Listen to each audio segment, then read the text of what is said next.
and stuff like that. But the problem is that none of this resource stuff solves the problem.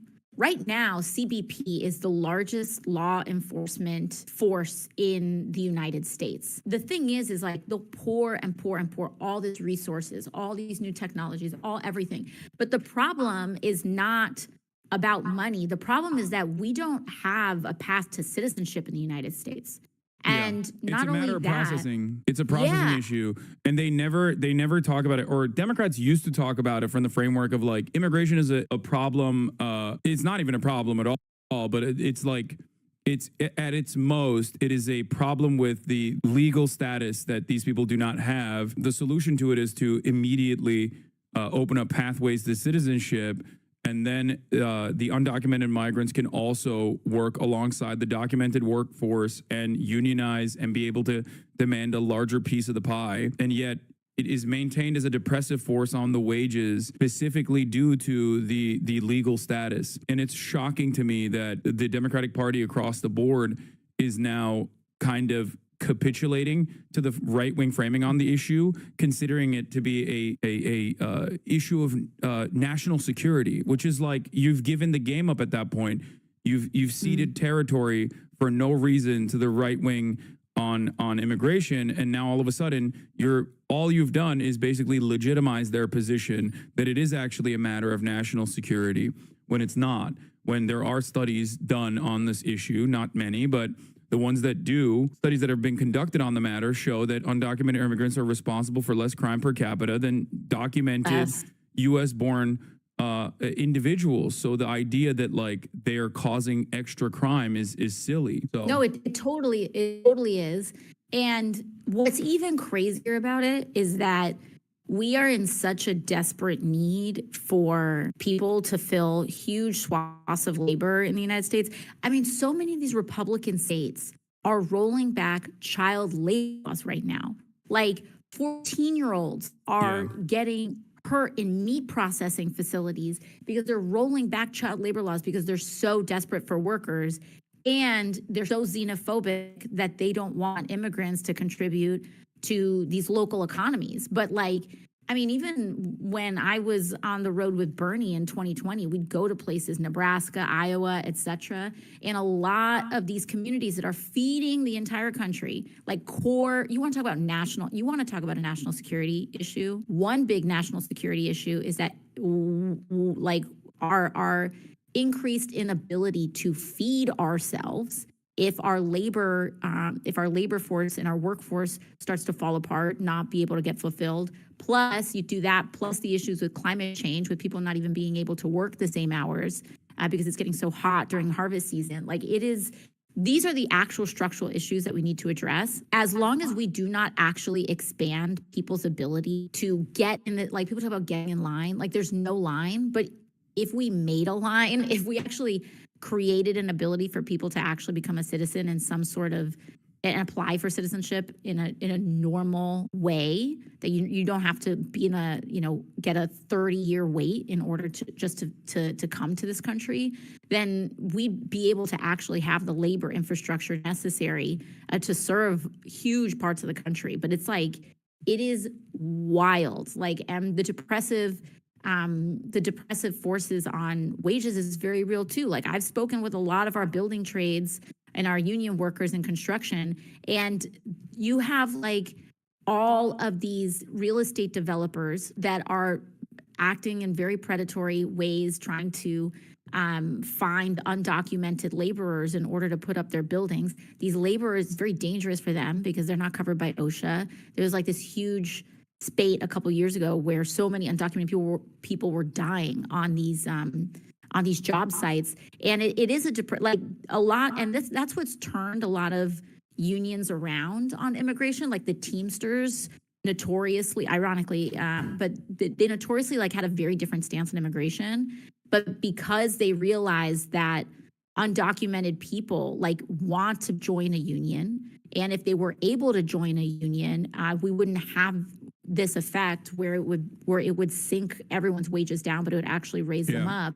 it forced them to change their stance on immigration. Noam Chomsky's daughter, Aviva Chomsky, wrote a phenomenal book on this called Undocumented, How Immigration Became Illegal, for those of you who are interested, that specifically details like how the Bracero program and onward, how like America had a plan to basically create a never-ending pool of labor that they could hyper-exploit in comparison to like the documented American labor force, and use it as a depressing, use this two-tier labor structure to further depress wages in the United States of America. It's always been, the status of not being documented is a deliberate one caused by those who want to increase profit margins for capital owners. And not only that, but if there was any sort of real restriction, if we did have this like truly white nativist, white supremacist attitude towards like black and brown people coming into the country, then you would see significant punishments towards those like Purdue and I'm talking about the chicken processors, like the agricultural industry in its entirety that relies on undocumented labor and very specifically designs their profit margins around undocumented labor, that even will in certain instances call ICE on their own plants if like the workers there decide to demand back pay or complain too much. And the reality is, like, if we did really want to punish, if we really wanted to stop undocumented immigration in this country, then we would punish the corporations, but we don't. And I'm not saying that that's a good thing anyway. I don't think that this country has no more room for additional people, and there's no lump of labor unless you create a two-tier process between undocumented workers and documented laborers. Anyway, let's get back to Trump, though. We bombs all over the place. I'm so tired of politics. Can we devote 6 minutes to success? Okay. Oh boy. So he's on his right-wing podcast. There are through tremendous. I've had great success. I've had he's gonna start talking about how to get a girlfriend and stuff.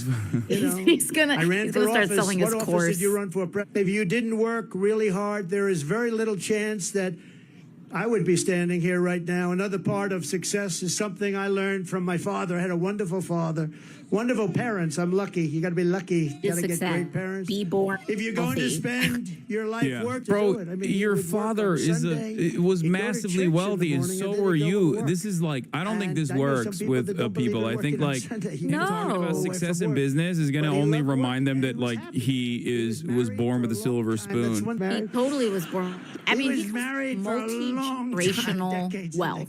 And it's like wild to me. Well, here's the thing that I love is that with people like this, they talk so much about working hard, and they're like, oh, you got to work really hard. Like, I worked really hard for this. Ask someone like that what they did. Like, what did your days actually look like? What did you actually do? And it's like took a phone call, like, oh, wow, you had like a really long lunch with somebody. Like, that to them is what work is, like schmoozing with other wealthy people. Yeah, golfing, cutting checks. And that's why I love Elon Musk buying Twitter and like ruining it permanently, because he showed everyone that, you know, billionaires with multiple jobs don't actually do anything because he's tweeting all goddamn day. He tweets more than I do, you know, and that's what Trump used to do when he was president and even when he wasn't president. So, and I'd say, how did you price in those days, Dad? He said pricing was everything. He said, I'd sell a house for $3,999.99. There ain't no way. And that one penny made the difference between selling it and not. One penny. Talking about if house I made prices. it $4,000, I wouldn't sell. But psychologically, $3,999.99. This dude, I can't even understate how much of a slumlord model like that he represents and is. Like, we talk about so much about rent going up. I mean, in New York City, it is actually insane, but across the country, it's actually insane. Only 5%. According to curb.com, only 5% of New Yorkers can actually, or I think like only 5% of availability of rental properties is in the average New Yorker salary range. Yeah, it's a huge amount of transactions now for places that are being bought in New York City, all cash. all cash transactions. It is so unstable and it's so precarious, even just structurally for the city. Like, for all these people who are buying all cash properties, like, who is going to be able to even participate in the service economy that these people like to luxuriate in, when only 5% of the current housing market is even affordable to everyday people? I mean, this is like, it's actually crazy. There's a coalition, there's like a left coalition in the state assembly that they're trying to push for a lot more housing protections. It didn't quite go through in this session, but a lot of our DSA state level electeds were fighting for like good cause eviction and a lot of other tenant protections as well. Yeah. And Bill Levitt was there, and I was in the real estate business, so I knew who he was, and you probably indirectly know who. Everybody was shunning him a little bit. Nobody cared about him anymore. But I did, and I went over to him, and I say, "Hi, Mr. Levitt, I'm Donald Trump. I know it. I was doing great. I was sort of like a hot guy. I was hot as a piss. Oh, God. I think I was hotter than I am now, and I became president, okay? I don't know. Oh, my God. I said to somebody, was I hotter before or hotter now? I don't know. Who the hell knows? Who the hell knows? Don't who know, the hell like, cares, right? Who sits this and But he watches knew this who and I is was, like, and I I'm went up, I said, inspired. so, Like, this are is you okay? And he this said, does it for me. I'm not. And finally, you have to take pride in your accomplishments. Do not take for granted what you've achieved. Forget it. It's over. It's good for your confidence, but it's over. Go forward. Think to the future, not to the past, but This is learn like from the graduation. past. This is like his commencement. Yeah. He's, You know, wherever for I go, Trump I know that if I University. could this is very different. This is very different than his other speeches. I've never seen him talk about success this much. And I think it's probably because, like, he wanted to recalculate, like, re-triangulate his speech to the audience that he's listening to, that he's speaking Yeah. to. So I don't think he can be, like, as racist, I guess, he assumes, 'cause he's in Yeah, the I think Bronx. that's what it is. He had to cut the whole like racism bit, and so he's gonna try to do this like Normally he would be spending this entire block talking about migrants and how they're like rapists and murderers and stuff like that. I find it interesting though, because they did want to like seize on and try to exploit the asylum issue and like all of the busing from DeSantis to New York City. They wanted to use that. They wanted to like kind of seize on the public safety stuff, and he's not really doing that here. He's like decided to do this, I don't even know, like pseudo inspirational type of thing. And I wonder what led them to make that recalculation. I think because he understands that ultimately the broader New York community cares more about inflation, and this hits Biden harder. He can tell poor people, he'll tie it back to how, he's like tying it back to how he was making America great and the economy was good, considering that that's the number one most salient issue for Biden voters as well as Republican voters, instead of talking about like migrant panic, which works really well in like southern called the migrant crime. We have a migrant crime happening now. You add that to the crime. Never mind, he's getting into it now. A terrible there we go. statistic. Venezuela was a very crime-ridden country. They just announced a month ago 67, but now they just announced 72% reduction in crime in Venezuela. In Caracas, they took their gang members, they took their drug dealers, they're taking everybody that's a problem and they're dumping them into the United States of America. We're like a dumping ground. But many countries are doing that. I would say eventually all countries would be doing that. Large numbers of people are coming in from China.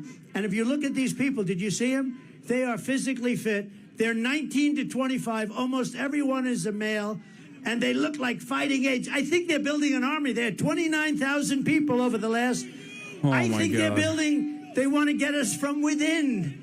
I think they're building an army. This is not. You know, it's interesting. Did you see them? They all have tents. They all have gas-fired stoves. I mean, this is not like an illegal immigrant. This is. They're building something. They have something in mind. we will immediately begin the largest criminal deportation operation in our country's history, because this situation is sustainable Like that dude, by no country. No country the hands that you can see are all black and brown hands that are going, yeah, hell yeah. Like the ones that you can see, it's like the rest of the country would view them just like they have very famously on numerous occasions told you, Alexandria, that you don't belong here, that you're not a legacy American. It is not done on the virtue of your immigration status. You've been in this, your family's been in this country for longer than Donald Trump's family has. Yeah. But seems like he is seen as more of a legacy American than you for some weird reason. A lot of those people don't recognize that, I think. The 17 million people, No, not and these are I not mean, this is necessarily taken people super that are gonna help us seriously, as a country. We because wanna I be mean, nice. We not wanna be even respectful. like Places separate don't just have from an to- immigration question. This is kind of the groundwork of fascism, right? Where you start to not only identify targets and social classes that you seek to subjugate, but also this idea of building up a kind of an internal army, right, in order to justify his continued use of and building up of CBP and kind of the wielding Homeland Security forces, which notoriously don't have a good jurisdiction.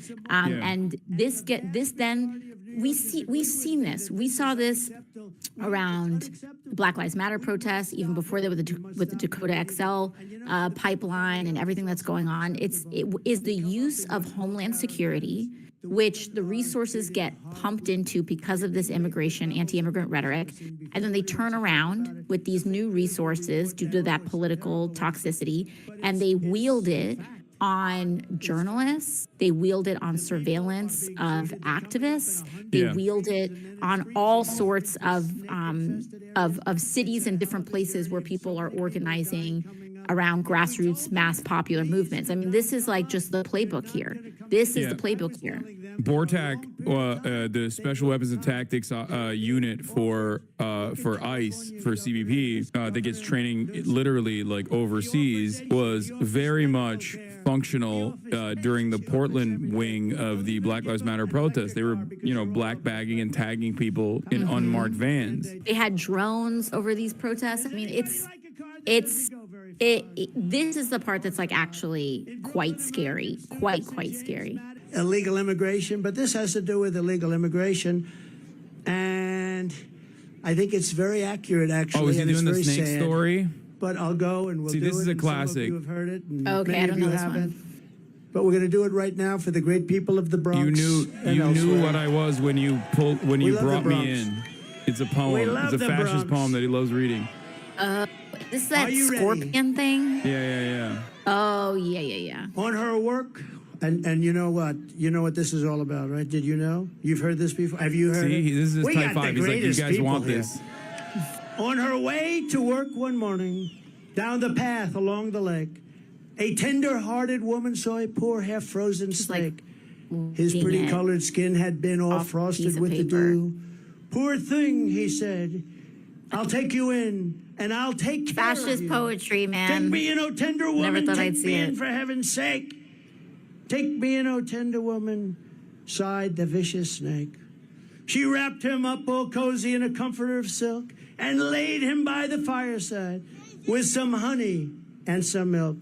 She hurried home from work that night, and soon as she arrived, she found the pretty snake she'd taken in had been revived. Take me in, oh tender woman, take me in for heaven's sake. Take me in, oh tender woman, sighed the vicious snake. She clutched him to her bosom. You're so This- beautiful, she cried. A chain But if I email hadn't that brought you old in by people now, used to you forward to truly each would have other all the died. time, like back in the early Skin 2000s. again and Yeah. kissed and held him tight. But instead of saying thank you, ma'am, the snake gave her a vicious bite. Take me in, oh tender woman, take me in for heaven's sake. Take me in, oh tender woman, sighed the vicious snake.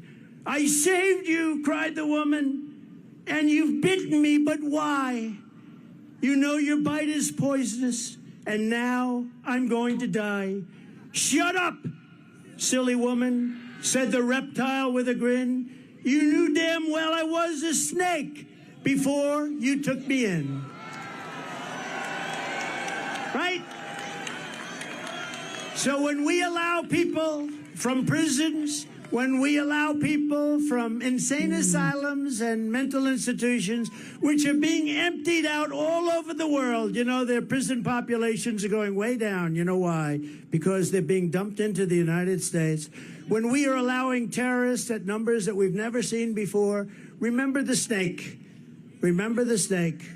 Because you're going to get bitten like you never got bitten before, and you need a new president, and you have to get rid of this person who is not a smart person, not a respected person, and doesn't have a clue what the hell is happening.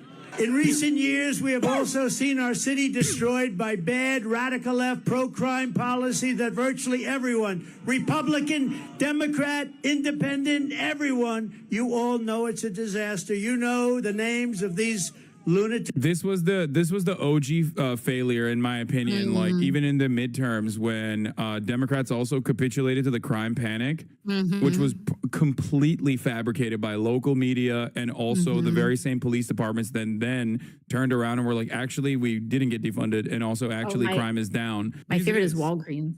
Yeah, it is. And yes, Walgreens CFO very famously publicly apologized for saying, okay, maybe we exaggerated a little bit the way that crime was, the way that crime was causing us to shut down our brick and mortar retail stores. Ridiculous stuff. And that should have been the first indication that like capitulation to right-wing framing is obviously going to be devastating policy, which in my opinion caused the likes of Lee Zeldin and even George Santos, who I apparently is at this rally right now. Oh yeah, I saw something about that. To flip a district and also to gain more legitimacy, more prominence in New York politics. There's no way. And I also want to work with your mayor and your governor, happen to be Democrats, to clean up the homeless encampments so that you can once again enjoy your parks and your public spaces. Right now, you don't have public spaces. They're occupied by migrants in tents.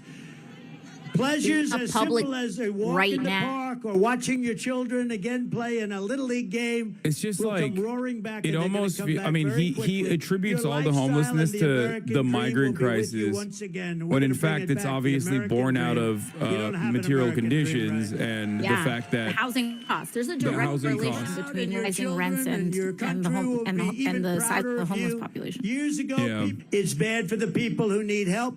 And it's bad for the people of our city, and it's a horrible, horrible way to live. I want to work in partnership with your local leaders, Democrats, pretty much all, and move the severely mentally ill off your streets and back into a place where they can get help and the help that they desperately need. Put them. Yeah, which by the way, they put them all in Rikers, and when they talk about people being in and out, it's because they take people with severe mental illnesses who have no recourse, that have zero support systems in society, then are invariably and very often left to the streets, and then they're just they just call the police on them because there's no health care, there's no social safety net, and they just go in and out of Rikers every time. And then as the weather gets cold, a lot of them intentionally go to Rikers because they have no other place to go and need a warm meal. I mean, this is a cycle that we see over and over and over again because we've systematically defunded any sort of public healthcare system. And in New York City specifically, we had a really robust network of public hospitals. We still do have public hospitals. Oh, and here's Ruben Diaz, who is a notorious homophobe, misogynist, local elected official, father of the former borough president, but they actually have very different set of politics in terms of how they enacted their policies. I used to be city council member. Today he was my city councilman. For various reasons. I want to tell AOC. Oh, here we go. What's up? What's up? He loves it. He does love it. This morning, she intended to become a prophet. Oh, it's because it was raining this morning, and I said God is good. Even God doesn't want he's a pastor. He's a pastor.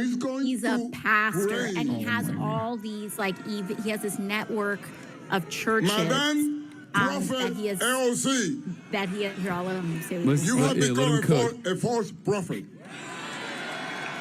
False prophet. Look at what a beautiful day. That means that not only you guys want Trump in the Bronx, because if we're gonna measure that for the weather, then I would say humbly that even God wants you in the Bronx. This guy's awesome. Yeah. I think I got to bounce soon. The county executive, Nassau Okay. County, Bruce. Thank you. So thank you so Blakeman. much Come for up, having me Bruce, on. for a second. Appreciate Come it. up, Bruce. Thank you for coming on. We're also fundraising right now. Creators for Palestine, like a bunch of Oh, amazing. yeah, like 50 plus YouTubers have gotten together to raise money for numerous charities that are currently working on the ground. And we've raised 63,000 so far. That's incredible. With a goal of $1 million, which you guys can also donate to. And Yeah, totally. thank you so much for coming on. And you're very tapped into what's going on online. So I'm glad we were able to do this, and hopefully we'll be able to do it again soon. Maybe Totally. under better circumstances and not just like listening to Trump ramble. Yeah, 100%. Maybe we'll set up another gaming stream soon. But thank you so much for having me on, Hassan. I really appreciate it. Thank you for coming on. Yeah, and we're happy to be supportive and amplify any fundraising as well. Shout out to you guys for launching Creators for Palestine, and thanks to everyone who's also been chipping in to help out with that, because as we know, there's just horrible, atrocious, unfolding genocide that we've got going on right now, and we have to do everything we can from a grassroots level to a policy level to change it up. So thank you all so much. Really appreciate it. All right. Bye. Bye.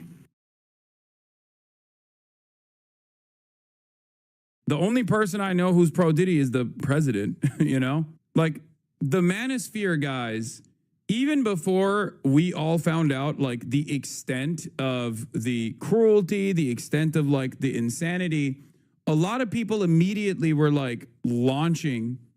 A lot of people were immediately attacking Diddy because, like, before we found out more of the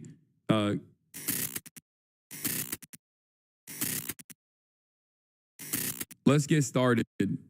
Breaking, mixed reaction, mixed verdict reached in Sean Diddy Combs trafficking trial. The feds took a big L on the RICO stuff. Let's take a look. We're getting the verdict coming in right now. This is coming in real time, and we have count one here. This is the racketeering charge. We have the count here of not guilty on racketeering.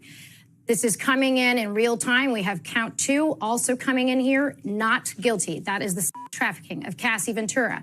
Count three, we have guilty. Count three is guilty for the transportation of Cassie Ventura. That is guilty. Count four, this is the trafficking of Jane. That's a pseudonym, not guilty. Count five, we have guilty. That is 5 counts. We have a mixed verdict here. Again, count one, as it relates to racketeering, not guilty. Count two, as it relates to sex trafficking, not guilty. Count three. Is this the OJ situation again? No, dude. No, this is not the OJ situation. This is a dramatically different situation than the OJ one. First of all, there is no, like, prevailing narrative in the environment. There is nothing like, no, this is not, no. Guilty. Count four, not guilty. Count five, guilty. Now, we should bring up here, Misty, all of these counts have a range of different sentences, a range of different evidentiary burdens, a range of different outcomes we could have had here. But it is a mixed verdict, if you will. It's a mixed verdict, but it is a stunning victory for the defense. The Mann Act, these charges, these were the easiest for prosecutors to prove, the lowest hanging fruit, merely required showing that state lines were crossed for the purpose to engage in prostitution on these charges, did not have that element, Laura, of force, fraud, or coercion. And this carries the lightest sentence of these charges. It is a maximum of 10 years. And keep in mind, when you're talking about maximums aren't the rule. They are the exception. They're for the most exceptional and severe cases. So now you're talking about a sentence that's potentially in the lower range with time served because he's been behind bars. The fact that these trafficking charges, specifically with respect to Cassie Ventura, means that the jury was convinced by the defense, at least with respect to reasonable doubt, that the commercial, i.e. the freak-offs, were not connected to some of this violence, that there was not that force, fraud, or coercion element. That is by far, from a penalty perspective, the most serious. It carried a 15-year minimum. So that is a huge distinction. This is the best case scenario, in my view, for the defense. A lot of us opined yesterday that when the jury asked for a readback of Cassie Ventura and Daniel Phillips, one of the escorts' testimony, that read perhaps negatively for the defense. The jury was digging in to see if there was that force, fraud, or coercion. Clearly, it went the other way. And, it's interesting because the prosecutors had told them you don't have to find force, fraud, or, coercion on every single instance that he did this, right? You only have to find one. It doesn't have to be that this happened every time. But for the racketeering, you really did need to find a pattern of behavior. You needed to find a criminal enterprise that he engaged in with other people, right? When people think of racketeering, they think of the mob. They think of running drugs. They think of running guns. Now, I mean, they also think of rappers as well, considering that this is what they tried to do to Young Thug too. Federal prosecutors have used a far more expansive view of racketeering, especially in recent years in SDNY, right? Because they want to bring in all of the worst evidence. They want to stretch back the material decades ago. And so you've talked about how it allows them to tell a full story. Well, it turns out doing that in this case did not fulfill what the prosecutors had hoped, because obviously they have now cleared him. They have acquitted him of that top charge of racketeering. They have acquitted him of the 2 other charges of using force and fraud, despite having that video, right, Misty? We talked about that video being so damning for him, where you see him on tape pulling Cassie Ventura by the hair. You see him stomping on her. The jury heard evidence that he actually paid money to a security guard to bury that video. Paid him. Wait, is this son pro Diddy? No. Why the fuck would I be pro Diddy, dude? What the hell? Who the even is pro Diddy? Like, I guess maybe the misogyny tourists, they'll probably reach out and be like, oh yeah. But even then, the fact that he's like actual kind of cuts off a big chunk of the people that would be like pro Diddy in general. The only person I know who's pro Diddy is the president, Like, the manosphere guys, even before we all found out, like, the extent of the cruelty, the extent of, like, the insanity, a lot of people immediately were, like, launching. A lot of people were immediately attacking Diddy because, like, before we found out more of the very clear disregard for human safety, they were already like, oh, he's gay. Like, that was, it felt like that was almost seen as like a bigger crime than the actual harm that he was doing to, like, women and men, right? And it's just like, DJ Academics maybe DJ Academics is pro Diddy. I could see that.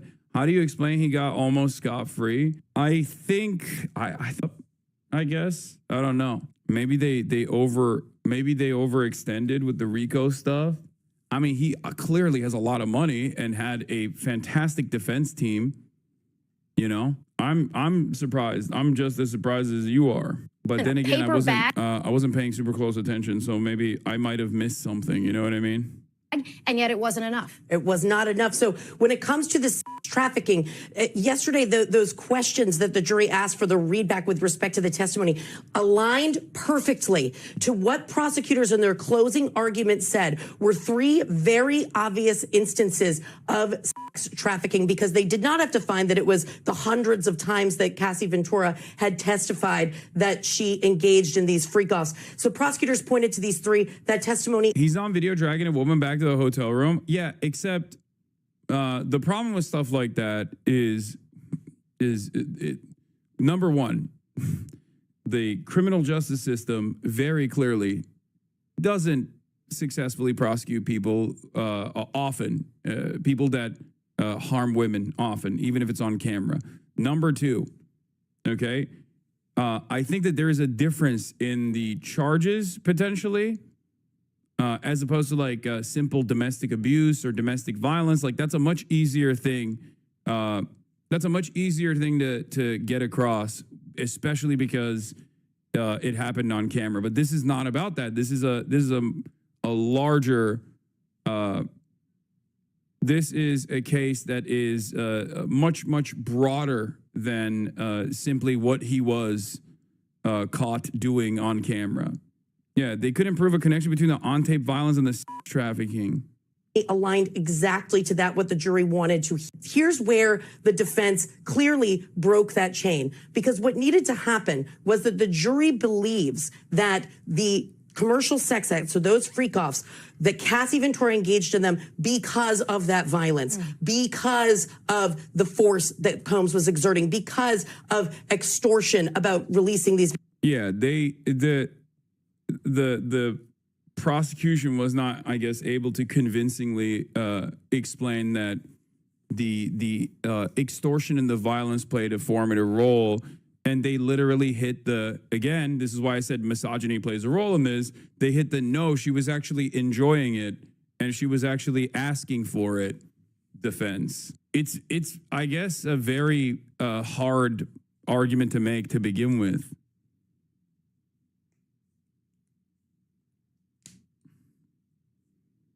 In the simplest terms, that's what it is. They were able to at least convince enough members of the jury that there was reasonable doubt that the victims were involved in this in a way that they were in a way where they were consenting to it rather than being extorted.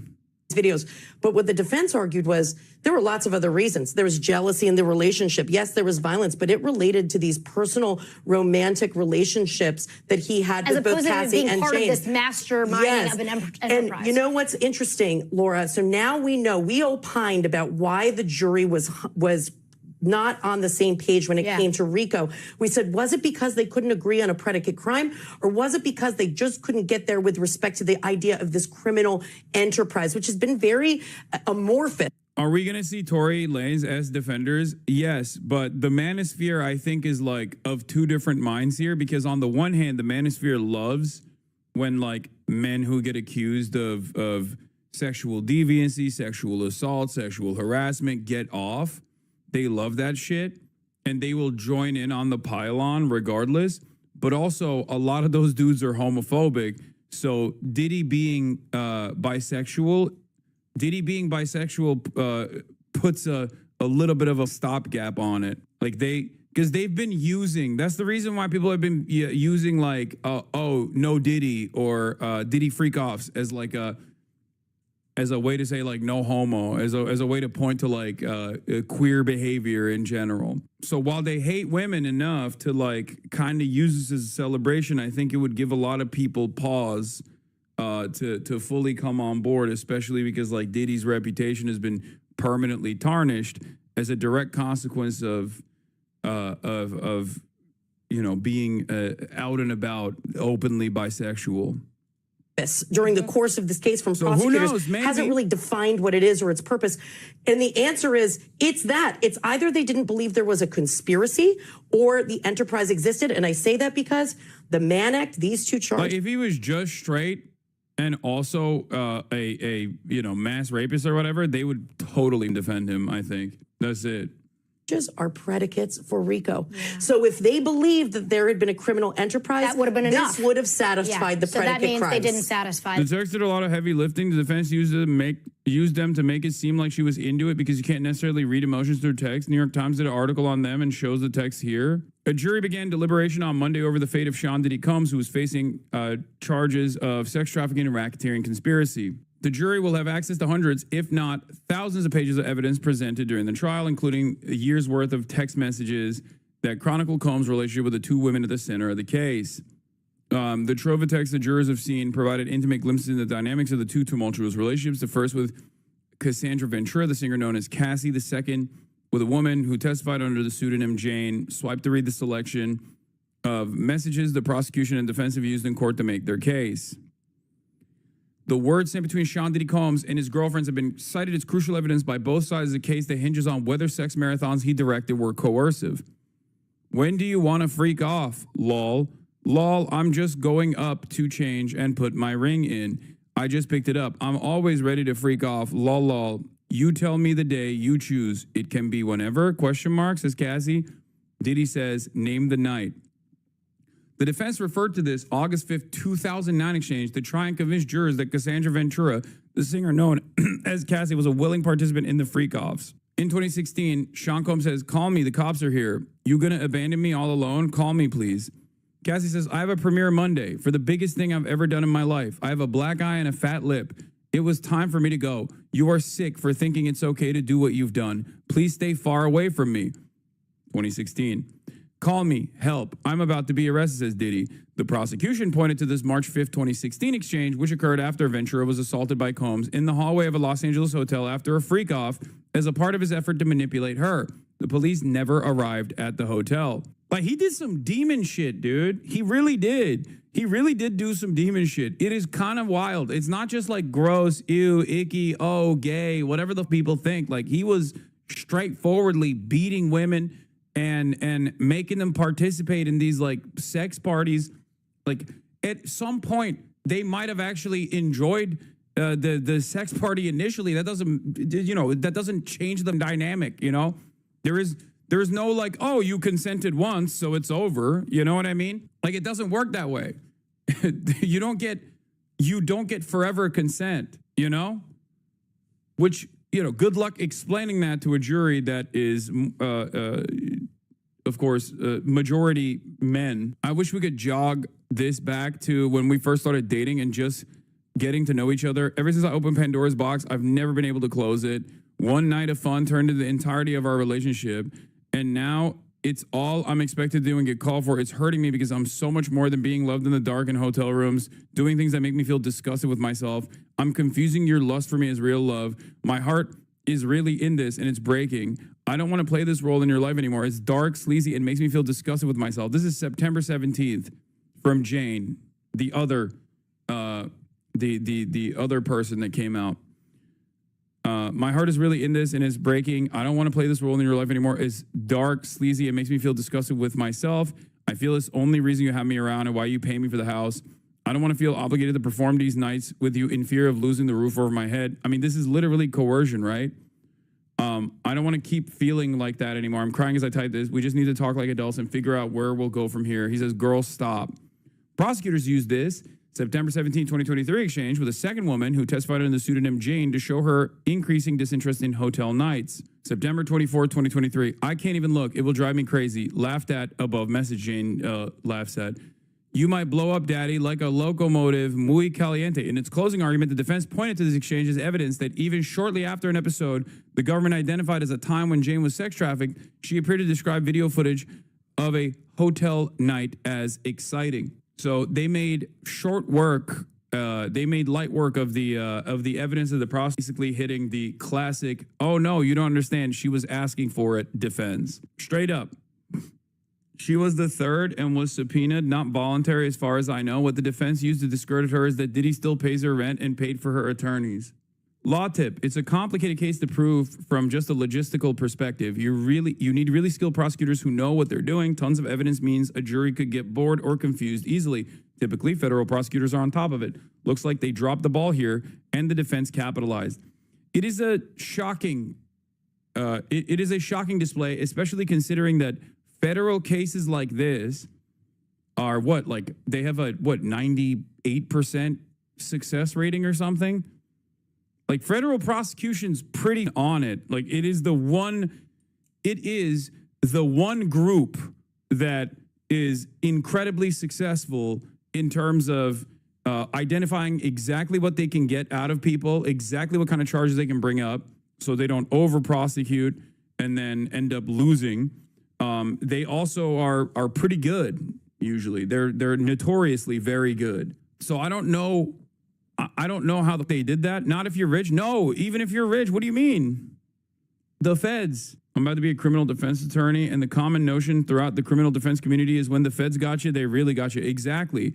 Which is why it's like a little surprising, maybe in shitification, who knows? But even the dynamic of like misogyny being weaponized for the client here by the defense is supposed to be inconsequential, considering how much evidence the prosecutors are supposed to present. But yeah, Diddy's defense team was pretty goated from what I understand. And I think it was I think it's also Luigi Mangioni's defense team too. Now, there is no underlying, overarching societal expectation between men and women in the Luigi Mangione one, so that's not going to work in his favor. But yeah, he was Young Thug's lawyer. The Young Thug case is even harder, in my opinion, to beat than this one. Like, given the evidence that we looked at with the Young Thug one, and also on top of that, the dynamic of a black person engaging in a criminal enterprise as a rapper, that is one where the societal attitude does not favor Young Thug. It actually works against him, as opposed to Diddy, the dynamic between female victims of sexual coercion and sexual assault. That dynamic does work in favor of Diddy, as we saw. But who knows what happens to the Lil Durk too in the future. I mean, the feds clearly are no longer as the feds clearly don't have the same motion that they once did. And that's what I'm seeing. Okay, I want to go to Chloe Malas, who's standing by outside of court right now. Chloe, obviously a very emotional scene playing out in court. We don't have cameras in the courtroom. Yeah, that's also true. The Young Thug case was a state case, worse prosecutors. There was a corruption surrounding the case that got the eventual reason for the state offering Young Thug the insane plea deal that he got. Fair. That's also true. It was super high profile in the worst possible ways. The ambitious DA also was like going after Trump, and then there was a little bit of kismet going on there as well, because like the DA was already under a tremendous amount of pressure from trying to do a racketeering charge against Trump, which I was very excited for. She should have just focused on that, instead of getting her boyfriend involved in some of these cases. But it is what it is. All right, that wasn't even that shitty, but that did work that did certainly work in Young Thug's favor for definitely. You are in a video about mason jars? Wait, what? All right, let's but we do have a team fanned out all over that building that you're looking at right now. Bring us inside the courtroom, if you will, Chloe, about what is happening in there. What is the reaction as this is still playing out and the judge thanking the jury now? Even though there are 2 guilty counts for the Mann Act, Laura, the transportation to engage in prostitution, this is a massive victory for Combs's 8-person defense team. Tenny Garagos, the daughter of celebrity attorney Mark Garagos, who is one of the lead attorneys for this criminal case of Combs, she's wiping tears. This is a massive moment because, like you said, sex trafficking had a mandatory 15-year minimum.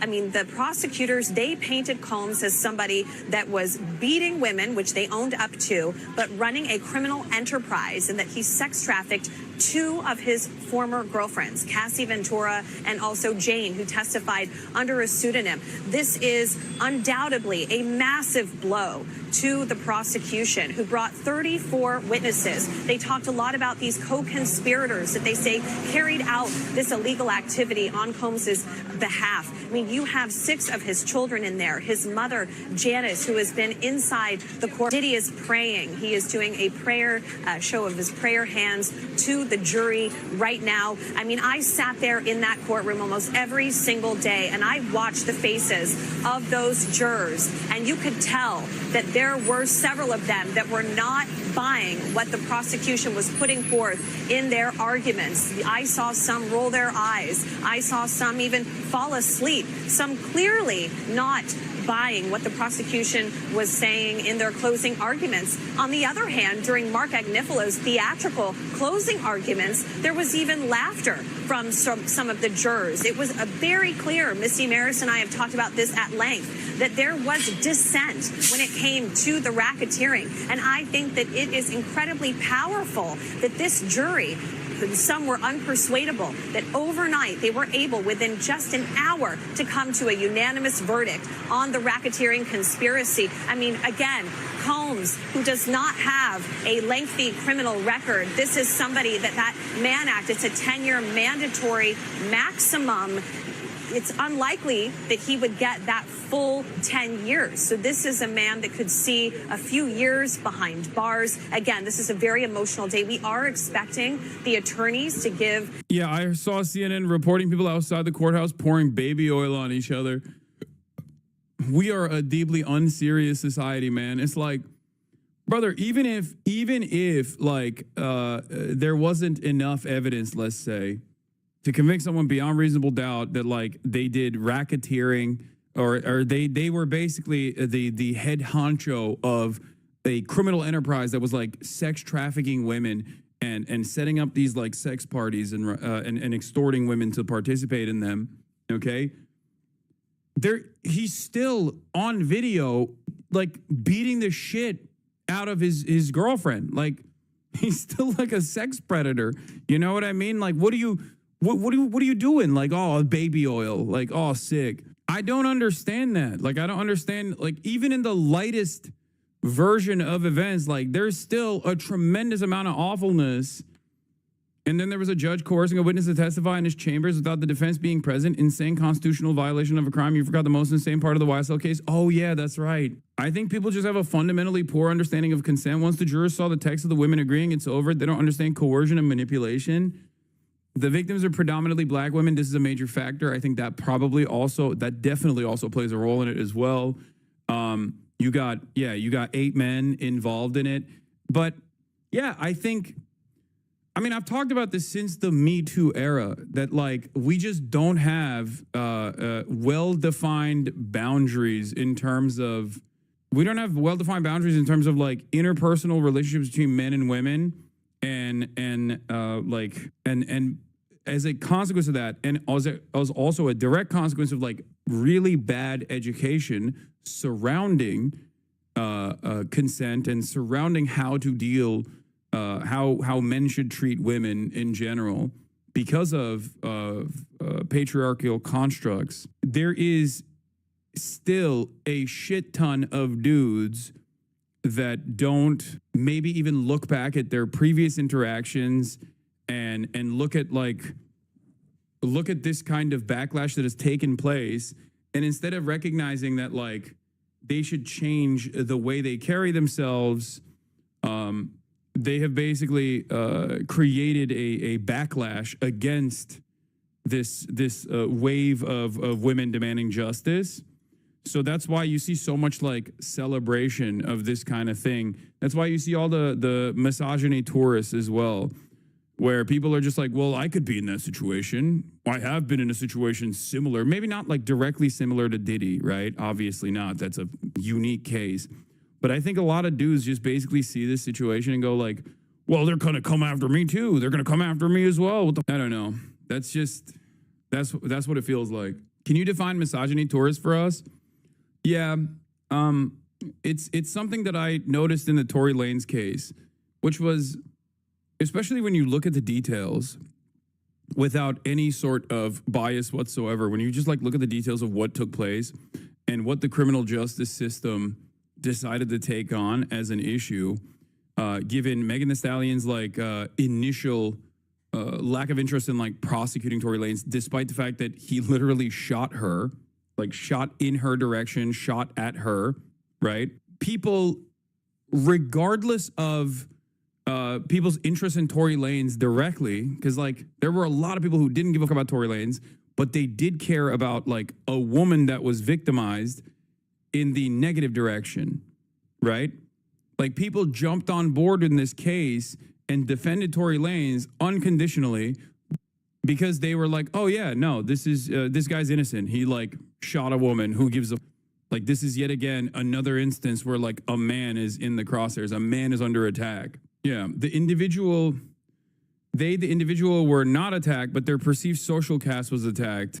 Yeah, it wasn't even like Megan Thee Stallion pressing charges against Tory Lanez anyway. It was a state. It was a criminal case. And I feel like this dynamic plays itself out over and over again in so many circumstances.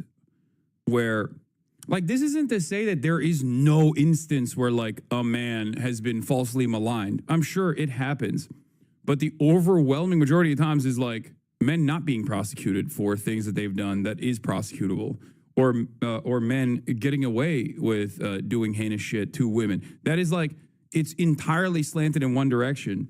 And I think the only reason why a lot of people basically unconditionally support men in every single one of these cases is because they fear that they have found themselves in this tricky space of navigating interpersonal relationships with women, and they think they have also done things similar, and possibly some have done things that are similar, right? Harmed women in this circumstance as well. So this is what it is.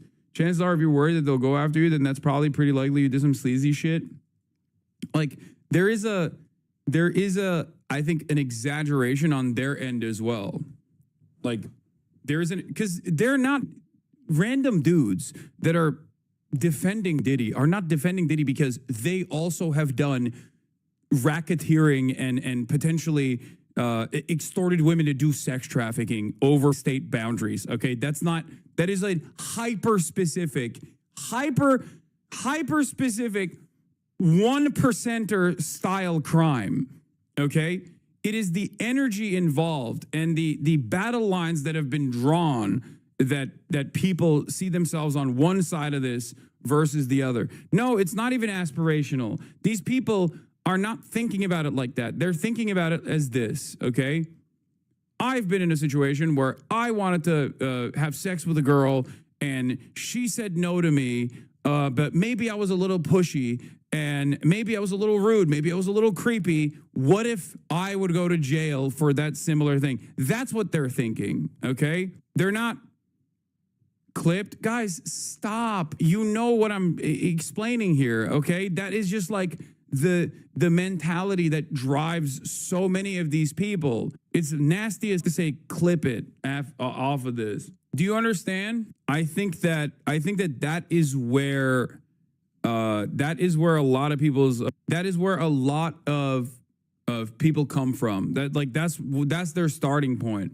Especially considering that, like I said, there is a lot of, like, people will say, oh, dude, consent is consent. Like, yes, this is true. But there is also still, like, interpersonal relationships are difficult to navigate, especially for heterosexual people, especially between men and women, okay? When you're young, even when you're older, there's a lot of social conditioning that factors into the way that people react to one another as well. It makes things much worse, right?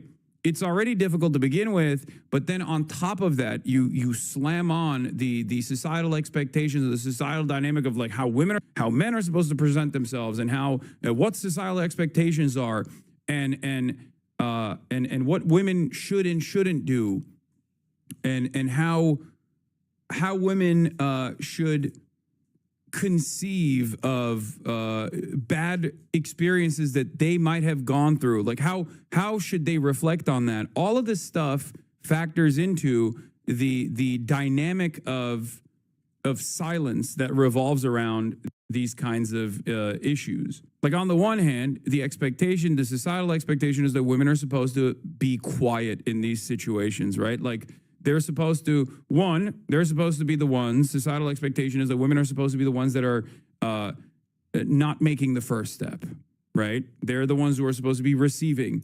the flirtatious advances. And then women are also supposed to, women are taught to be reserved and not actually explain their demands clearly in a definitive way, because if you do that, then you're seen as a bitch, right? And this is a part of every facet of existence where women in the workplace also run into similar issues as well, right? So then on top of that, like, men are also taught to chase and be pushy, and all of that factors into it. And then, like, there is the the expectation that like women are supposed to maintain some kind of like chastity, right? So even if they have a sexual desire, they're taught not to express that sexual desire in a forward fashion, because then there's the slut shaming dynamic beyond it. So then at that point, even if someone were to consent or were to be invested in pursuing a relationship further, they're not clearly defining that they want that, and in which case, that's the male on that on the other side of that is like the pursuer, and they're thinking, oh, she's just saying maybe she's being more reserved because she's worried, right? She's worried about how this looks. So then, you know, she's just playing hard to get. Like all of this stuff exists already as a direct consequence of the well-established gender dynamics that play a formative role in every aspect of society. So then when you slam all of that together, this is the outcome. And I'm not talking about Diddy being victim to societal expectations. I'm saying why he was able to get away with doing heinous shit, and why some men see themselves in a similar vein and will literally go out to bat and will defend these heinous perverts. Okay? And for younger boys, it's just a joke for them. It really bothers me how the takeaway from this case is that he's bad and gross because he's bisexual, not a sex trafficker. Gen Alpha and young Gen Z literally say no Diddy instead of no homo. I know. That's why I said, like, it's a unique predicament, because, like, on the one hand, I don't think anyone's going to be, like, pro Diddy. Also, thank you for the 100 gifted subs, open presents. But not because of the gender wars issue, because the gender wars issue demands that young men defend. The gender wars dynamic demands that young men unconditionally defend and vociferously defend Diddy. But the fact that he's also the fact that he's gay causes people to not do that unconditionally and vociferously, if that makes sense. At press conference, the prosecutors have said that they will be giving a written statement. They will not be speaking today. We also know that the fawning can also appear as compliance to prevent harm. For example, if an individual knows their attacker will harm them physically if they fight back, they may comply in order to protect themselves. This does not mean that they consented to abuse or assault. It just means that they were trying to prevent the situation from escalating. Yeah.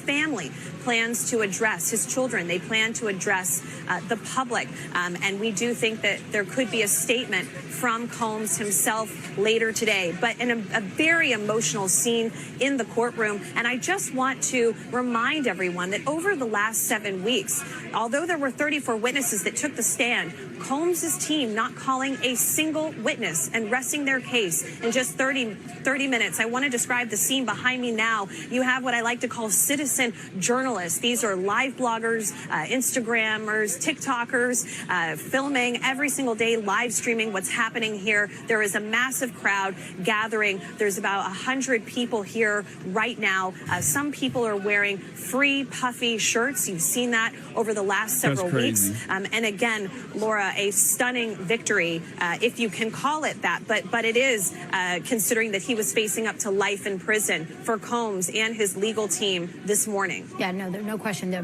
federal prosecutors are going to be massively disappointed with this verdict, even with those 2 guilty counts. Chloe. We thank you for watching, and remember, stay up. What are we looking at now with regard to years? Of course, we should point out there will be an appeal. He's got plenty of money to do that, but let's take it from where it stands right now. I think I saw recently is a cop explaining how he has to teach coercion to young men, using them getting mugged as an example. Like, you have your wallet because he threatened to stab you. It was still against your will. And that's the only way he can get them to understand coercion sexually. It's actually kind of good. That's a decent way to explain that dynamic. You might even, in an effort to not, whether because you're a victim of shock and trauma in that moment, you might even try to make jokes with the person who is pursuing you, right? Yeah, you might even try to have a normal back and forth conversation. So to the onlooker, if that was documented, they could just as easily say, well, you gave your wallet to this guy. You gave your wallet to this guy and you joked around with him. Okay, but what you don't see is that he had a gun, you know? Yeah, you might even try and use humor to de-escalate the situation. That doesn't mean that there isn't coercion in that circumstance. There's certainly coercion in that circumstance. Consent was explored by the psychological expert that the prosecution called. Defense picked apart her credibility by showing that she only testifies for the state and is highly paid. An effective cross can heavily discredit a witness like this, especially if the witness is saying stuff about consent the jury doesn't already know, like we do. Juries are normies. Exactly. And you gotta factor in the demographic profile of the jury as well. Jury selection is a massive part of this. Obviously, that's like legal teams usually have an entire. Legal teams have a specific group of people dedicated to doing the perfect jury selection. And I think that this is one that heavily favored, as far as I understand, the jury, as its demographic profile, the jury heavily was slanted in the direction of defense, male majority.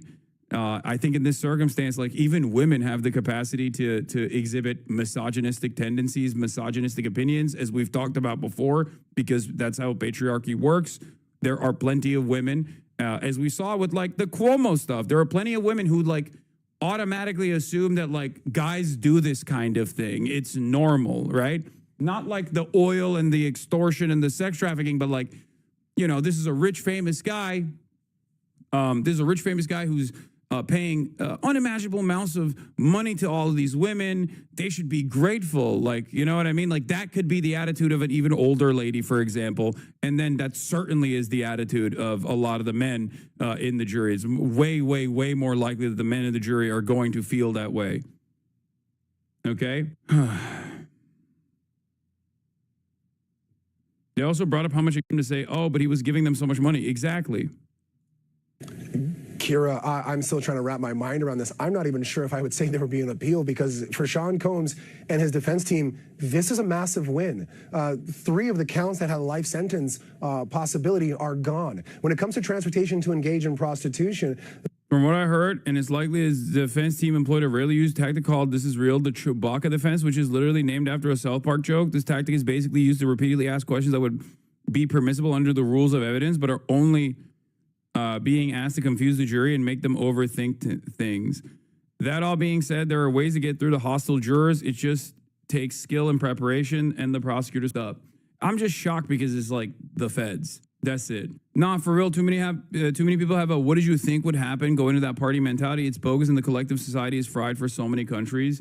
Yeah, this is one of the most prescient, long-standing parts of every country, like most countries' culture war issues, is like the gender war dynamic. It kind of goes away every couple of years, and because the state is woefully inept at prosecuting these kinds of things, then there is like a decentralized effort to take matters into their own hands, like out of an understandable, genuine desire for justice. Women will sometimes take matters in their own hands. That's how the Me Too movement happened. And when that takes place, there's also like a pendulum swinging in the opposite direction as well. There's also opportunists like the Time's Up movement, people that literally work with Andrew Cuomo that like basically tried to use this real, genuine concern as a means of like career advancement. But then the pendulum swings in the opposite direction. There's also people who are getting articles written about them that is seen as like a career death sentence, I guess, quote unquote. And then that is and it's not over like any sort of serious violation, but instead is treated with the same severity, and then the cultural pendulum swings in the opposite direction, and then you have the Amber Heard, Johnny Depp stuff, and now we're officially in the post Me Too era, where the pendulum is officially swung in the opposite direction, and people are getting incredibly vicious, like with the Andrew Tates of the world, with the Manosphere. People are getting incredibly vicious for perceived slights, and are actively defending men across the board, unconditionally, without even like looking into it, without even addressing any of it. And it's like it's swung back into the previous standard that was in place already before the Me Too movement. Do you know what I mean? Do you think they intentionally flubbed this so that any potential blackmail shit will stay hidden? No. No, I don't think P. Diddy's level of like sex party shit was actually being done in a similar fashion to Jeffrey Epstein. So no, I don't think that. Like I don't think P. Diddy or Andrew Tate are like Jeffrey Epstein style sex traffickers. I don't think that they're playing the same role. Like I don't think that that's what's going on. It was, mate. Okay. Like it's similar as far as like crimes being committed. It's not similar as far as like what the goals were here. Okay? You can't compare. Jeffrey Epstein is like truly a unique figure as an asset for intelligence, for numerous intelligence communities, especially Mossad and the CIA. That I believe that Jeffrey Epstein was a sexual blackmail operation and a fixer of sorts as well. But a person that was like the glue for a lot of the societal elites down to like royalty, okay? That is an entirely different standard that I don't even know if we'll ever find another version of that. No reason to think Diddy wasn't the same for Hollywood. No, I think there is I feel like you have a little sampling bias. Your job is mostly looking at reactionaries doing things like essay or worse apologists. Maybe I'm wrong, but I think normie discourse ain't tainted to that degree. No, I think normies have a really slanted opinion on this kind of stuff where they're just like, I don't really get it. Yeah, a rich guy was doing sex parties. It's weird, it's gross, but like these women were probably asking for it is probably the most common normie attitude on this stuff. Like most normies when you look at it are grossed out more so by Diddy doing these freak-offs, but also not only doing freak-offs, but also like doing them in a way where, I mean, he was doing gay shit too.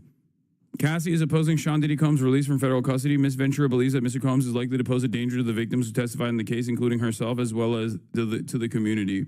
The minimum is nothing. There's a theoretical possibility that he walks out on probation. Now, do I think that's going to happen? No, but the max is 10 years. Even if you were to take both sentences, and he's not going to get 10 years, they're going to look at his criminal history, mitigating circumstances, aggravating circumstances, and I would assume that he gets somewhere in the middle ground, maybe like 3 to 5 years, 3 to 6 years, possible through that sentencing range for each count. Sean Combs going to trial where he was facing life, walk out with something under 10 years, well under 10 years possibly, that is a victory. Will he appeal? Sure, that's his right to do so, but I don't see an appeal here. I think you take this as a win, you serve the few years that you may get, and you be happy that you didn't get life. I'm somewhat shocked as to the trafficking for Cassie. I thought that might have been a stronger case for the government. I didn't think that they had the RICO, and I definitely didn't think they had the Jane trafficking. But this is, I think it only so many words, and I keep saying it. I think this is a positive result for Sean Combs and his team. Knowing what we know about what happened and how he treated these women, and now looking at this outcome, they're how saying it's a victory for the defense, which is true, Chatter. He's not saying it's a victory for women. It's clearly not. What? Extortion doesn't need to be geopolitical to yield power. Mock it all you want, but think it through. Dude, I'm not saying he wasn't doing extortion and no, you're misunderstanding me. I'm simply stating that the Jeffrey Epstein sexual blackmail operation was infinitely more sophisticated than a rapist, perverted Hollywood sex trafficker. Okay, that's like the scope of what Jeffrey Epstein was doing is like far different than what Diddy was doing. They are on an entirely different plane of existence, and I was only saying this as a direct response to a chatter speculating that maybe they did a piss poor job of prosecuting him because he's an asset or something. And I'm saying I don't think that's the case. Like Harvey Weinstein would be more of an equivalent or closer equivalent in terms of power and magnitude, but that even then it's not. Even then I don't think it's like a blackmail operation. You're so bad at explaining your points. Wait, what? What? I don't know. I feel like chat gets it. Maybe you didn't, but I can try and explain it again. acquitted on the most serious charges. Your overall thoughts moving forward about what this says about the Me Too movement, the power of a music mogul when he has money, when he has fame.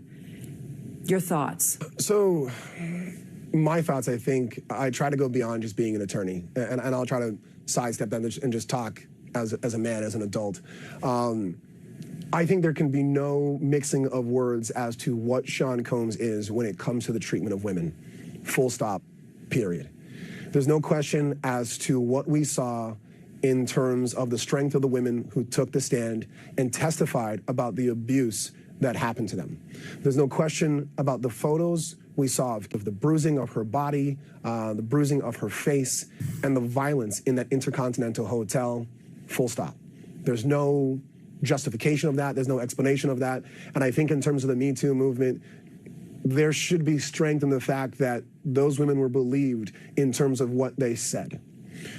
Putting my attorney hat back on for a moment, I think the difficulty of this and what may be perceived, and I hope it's a perception and not a reality, of the Me Too movement taking a step back based on this verdict, I think it comes from the overreaching of the government in this case, of trying to fit the allegations of this case into a RICO conspiracy, made it that much less palatable for the jury to take what they were saying to be true. And I think that might have also affected, in some way, shape, or form, the trafficking as well. I'll be honest, I'm somewhat shocked that they did not find Sean Combs guilty of trafficking Cassie because of the violence there. But I think that they made a mistake of not understanding the difference between a brutal domestic violence relationship in which Sean Combs participated in and was in many regards an aggressor of, if not the absolute aggressor of, and trafficking. And I think the overreach and misapplication of what 12 people in the Southern District of New York, or what society would believe to be trafficking in RICO, that misstep and misperception is what led the SDNY here. The SDNY has phenomenal prosecutors, has a phenomenal office, and their record speaks for itself. But I think in this case, they overestimated the strength of their case, and this is what happens when a jury speaks. A rapper filmed and photographed in the public eye for decades, now for the past few weeks, only seen through the eyes of a courtroom artist. It took 28 days of testimony and 3 days of deliberation for a jury to decide the fate of Sean Diddy Combs. A man who 2 years ago... Yeah, Southern District in New York is one of the fucking best prosecutorial teams in the country, if not the best. Like, they take out financial criminals. Like, they have an incredible track record. So this is also a major stain on that reputation as well. Was given a golden key to the city, where he's now been locked up for prostitution-related offences.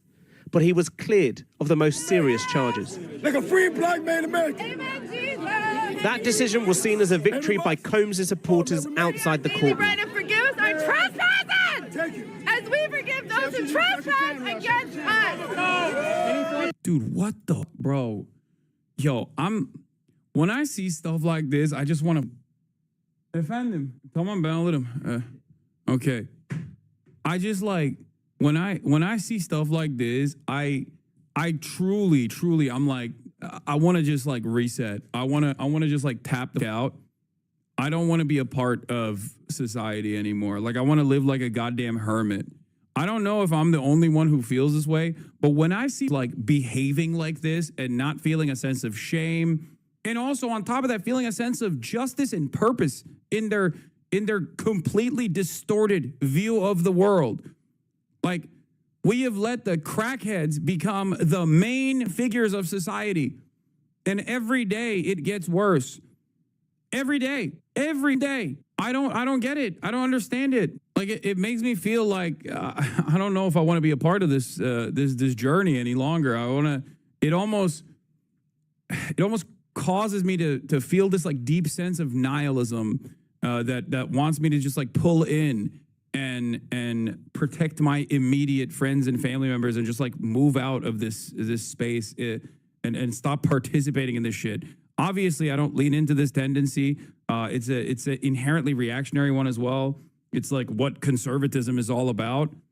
But like, goddamn, dude, what the is this? How is this any different than the Supreme Court order on an injunction? Hammer of justice is sometimes stupid, my man. No, I know, but it's not simply the stupidity or the lack of justice in this circumstance for the victims, but it's also like the shameless ways in which people go out and defend it for totally separate, self-involved reasons.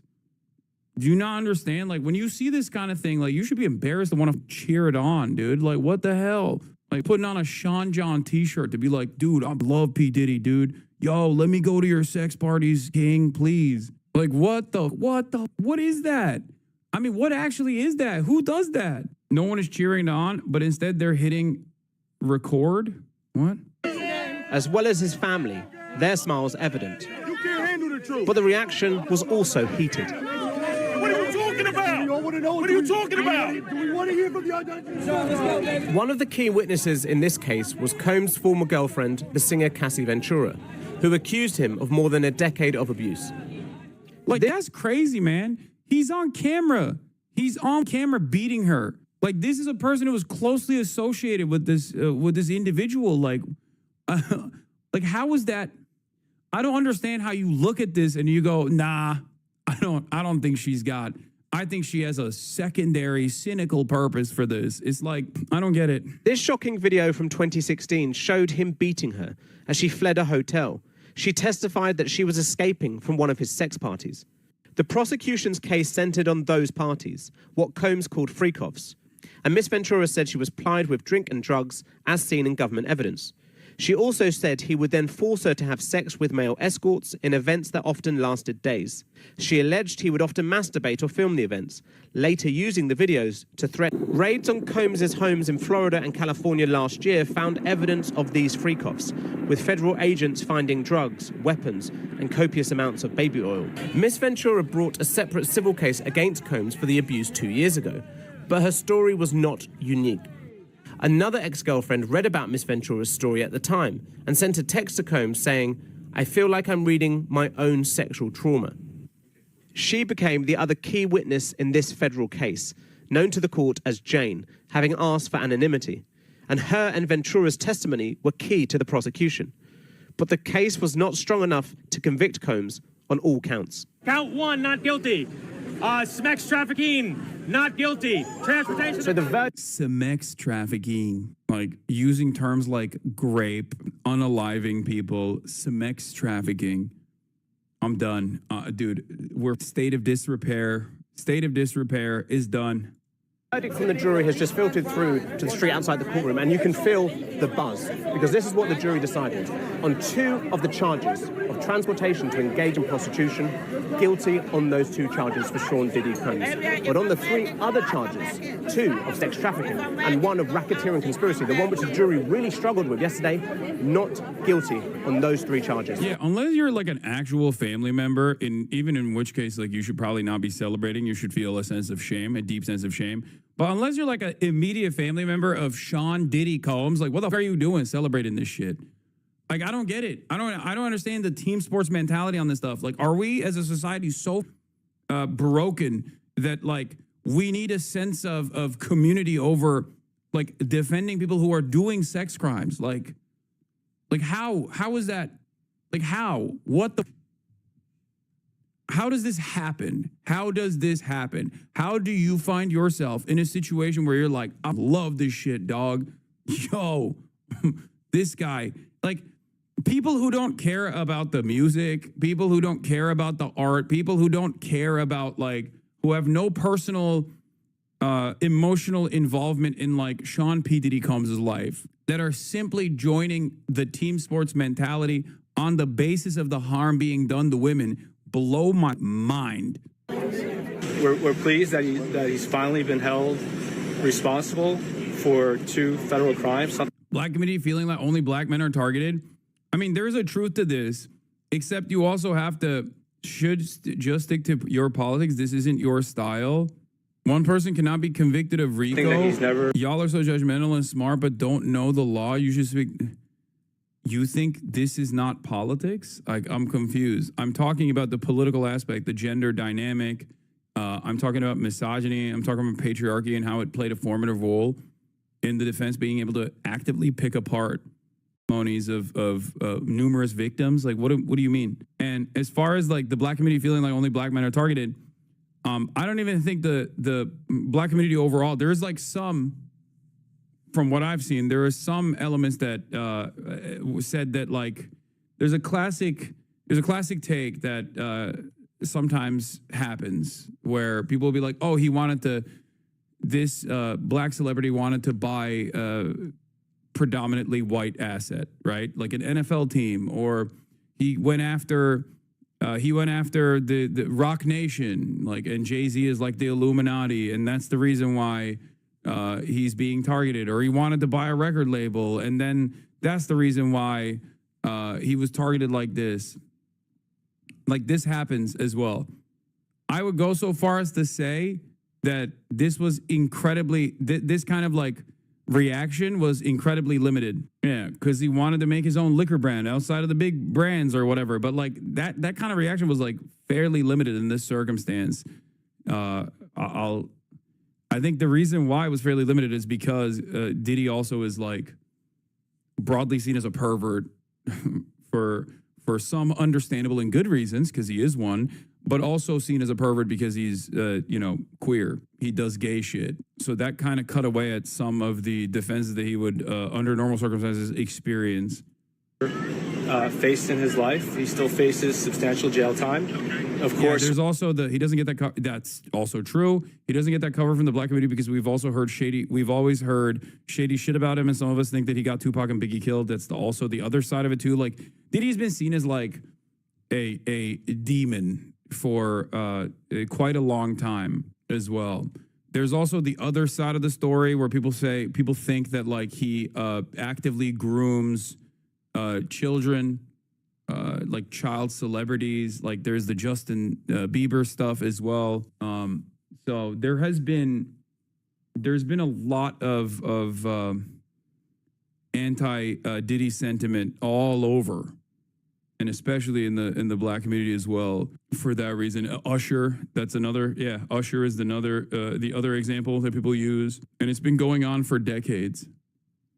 So I don't think you'll see as much overwhelming support for P. Diddy in this situation, even though the gender war dynamic still exists. We would have liked to have seen a conviction on the sex crimes in RICO, but we understand beyond a reasonable doubt is a high standard. That Combs was found not guilty on 3 of the more serious charges, one of which would have carried a life sentence, meant that when he heard the jury's decision, Combs sank to his knees.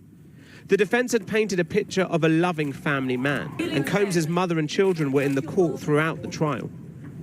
He had always pleaded his innocence, and the defense rested on the issue of consent. They said that multiple texts from the 2 women, Cassie and Jane, showed that they enjoyed the freak-offs, and that while Combs's sex life may appear unseemly, it wasn't criminal. In the future, can't wait to see if you open up the gates. Combs's private life is now as much in the public eye as his music, the man who became famous in the mid-1990s under the name Puff Daddy.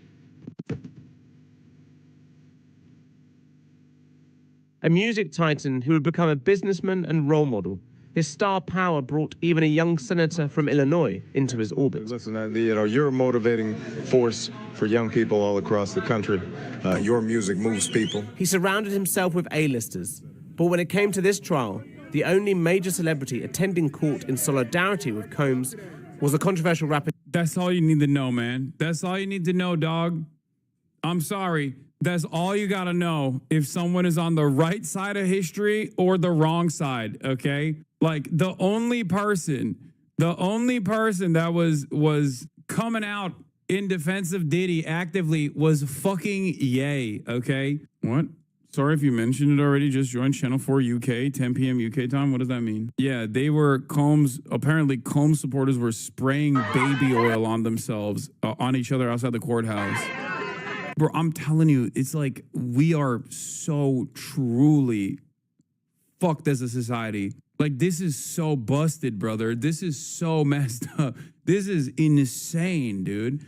It's like, this is the Boondocks episode playing itself out in real life. Like, this is the Boondocks R. Kelly episode in real time, dude. What the fuck? And it's like, it's partially, it's not because like they fucking are big fans of Diddy. I think it's just clout too. It's like part insanity, part clout, part misogyny tourists, you know? Chill Hassan, but yes. I mean, that's what it is.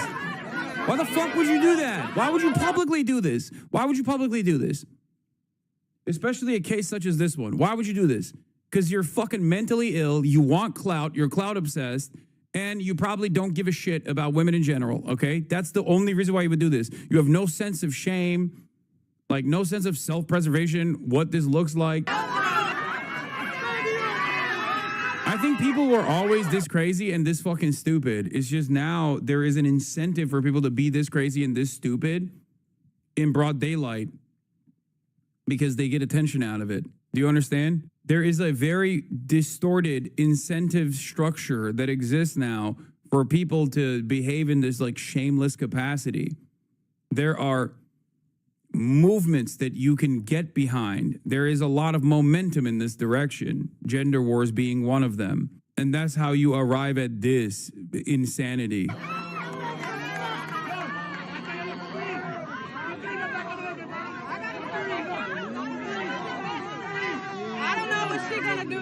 Yeah, I mean, maybe R. Kelly did urinate on this woman, but America urinated on R. Kelly. Oh.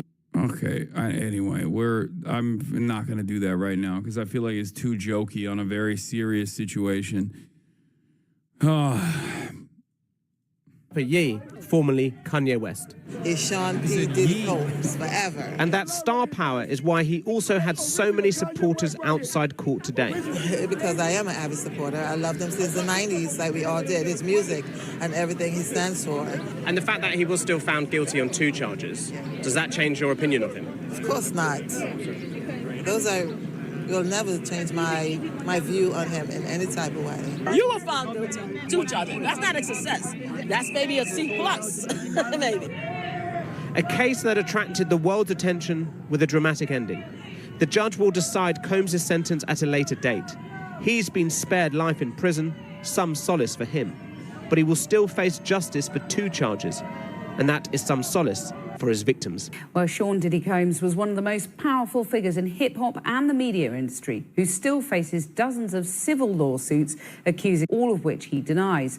So how did he become so influential? Our culture correspondent Minnie Stevenson reports, and just to warn you, the report does contain flash photography from the start.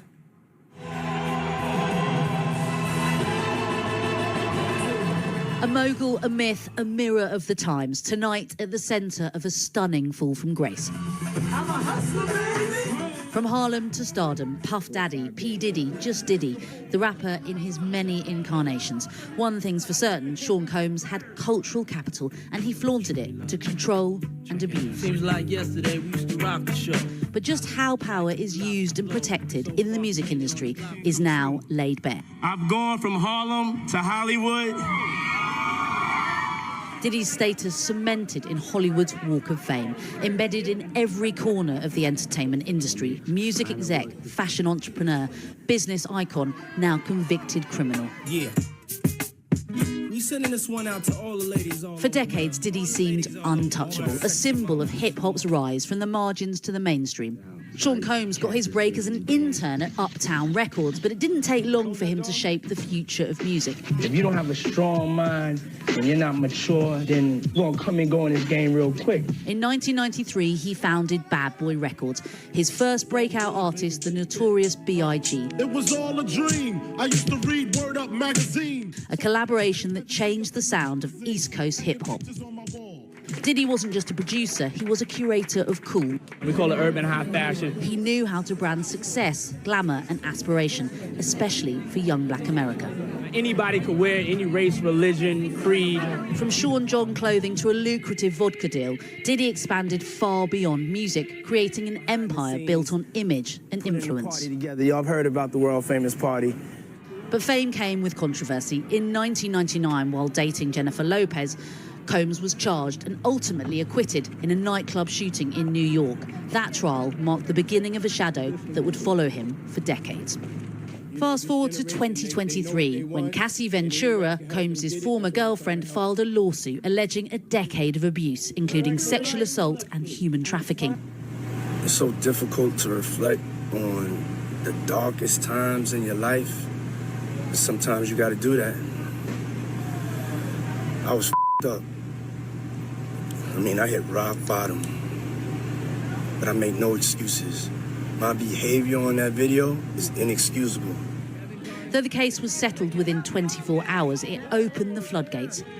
While Diddy now faces a hefty prison sentence and the prospect of having to settle dozens of civil lawsuits, allegations of rape and drugging, which he's always denied. You're even After bored of years- this coverage? I'm not. I'm not at all. Is there a way to consume art from vile people without supporting them in some way? What art are you going to be consuming from fucking P. Diddy anyway? What do you mean? Like, don't worry. This is one of those unique instances where, like,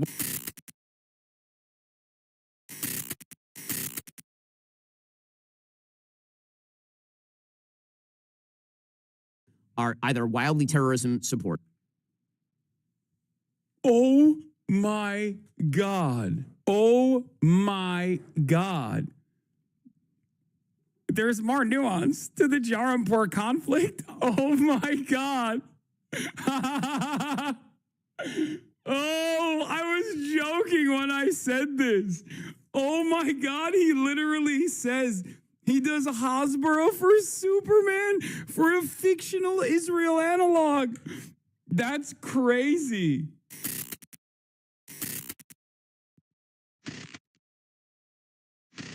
Alrighty, folks. So I watched the new Superman. Thoughts. This video is sponsored by our friends over at ExpressVPN.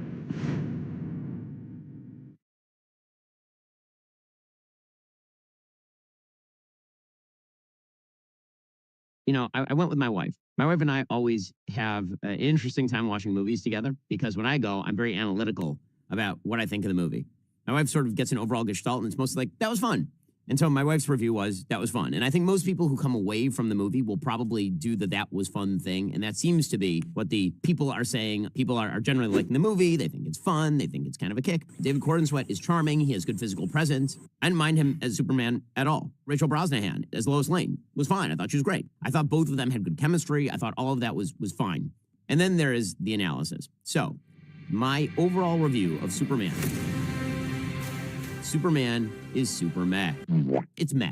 Okay, so all the people who are getting super exercised over the politics, and we'll get to the politics a little bit. It's not even, dude, even without the politics of it, like, it's a fun movie. That's it.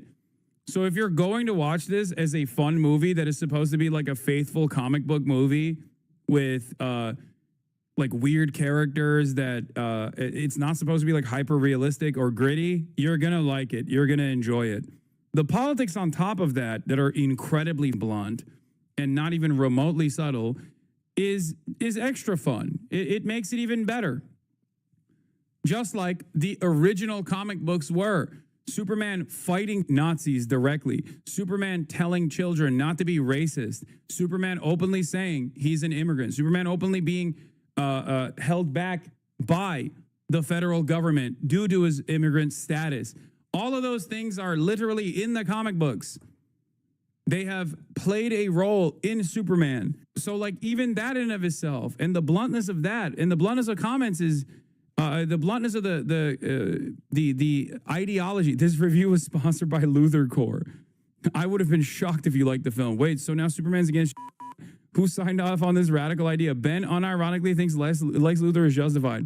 Coming to see a film review by Ben Shapiro is like going to a 7-Eleven for a fine dining experience. I have a feeling you've never actually picked up a Superman comic. That's so good. Later on. I think that they are overestimating how much politics is in this. I think they're deliberately misinterpreting some of the politics that are in there. This is not he's going with the it's not actually about Israel route. This is one of my favorite types of conservative cope, to be like, well, everybody likes this, so obviously it can't be about Israel because everybody likes Israel. And if you don't like Israel, you're anti-Semitic. Movie about illegal immigration. It's not a movie about ICE Russia, Ukraine, Israel, the Palestinians. There may be references there if you have politics on the brain, but other than that, oh, he's like, oh, you're just making it political. You're just making it political. It's not actually political. You're making it political. It's not political. Okay, thanks, Ben. Thanks for letting me know, dude. I really don't think that there's that much of this there. That is not my overall problem with the movie. My overall problem with the movie is that you are taking the most iconic American IP of all time, Superman, which is to be treated with a certain level of respect. That doesn't mean it has to be, grand mythology, the way that Zack Snyder. Maybe it is. Maybe it's what America's supposed to be, like anti-racist. Maybe you guys have personally actively tried to go against that narrative in a way that is ridiculous and almost like a comic book villain. Because like America is what you make it. America is a nation that was built by immigrants. Okay, migration patterns have made America this unique country that it actually is. It's perhaps one of the best saving graces of America, something that I talk about quite a bit, And obviously the original authors, Jewish immigrants of Superman, the original authors of Superman were both Jewish immigrants. They definitely wanted to do that. They definitely wanted to show that. Snyder wants to do. Like, my standard for Superman is not Man of Steel. My standard for Superman movies is 1978 Richard Donner, the best version of Superman. It just is. Overall, here is my problem. James Gunn is the wrong director, writer, creator for this thing. I saw Chewbacca on the cover of People magazine. I was like, oh my God. He's just wrong for it. It's Guardians of the Galaxy with Superman in it. And so that means it's all kind of a mess. It's an overstuffed movie in every way. It's visually overstuffed. In terms of plot, the plot holes are big enough to drive a truck through them. There are character problems. And all of it is just kind of wrapped around this gauzy, fast-paced, jokey tone that doesn't mesh with Superman as central part of Americana, to me. James Gunn's sensibility is always to be subversive. That is what he does. He does subversive in Guardians of the Galaxy, right? He takes a comic book movie and he turns it into sort of a potty-mouthed sitcom. Don't drink fountain water, you idiot. That's disgusting.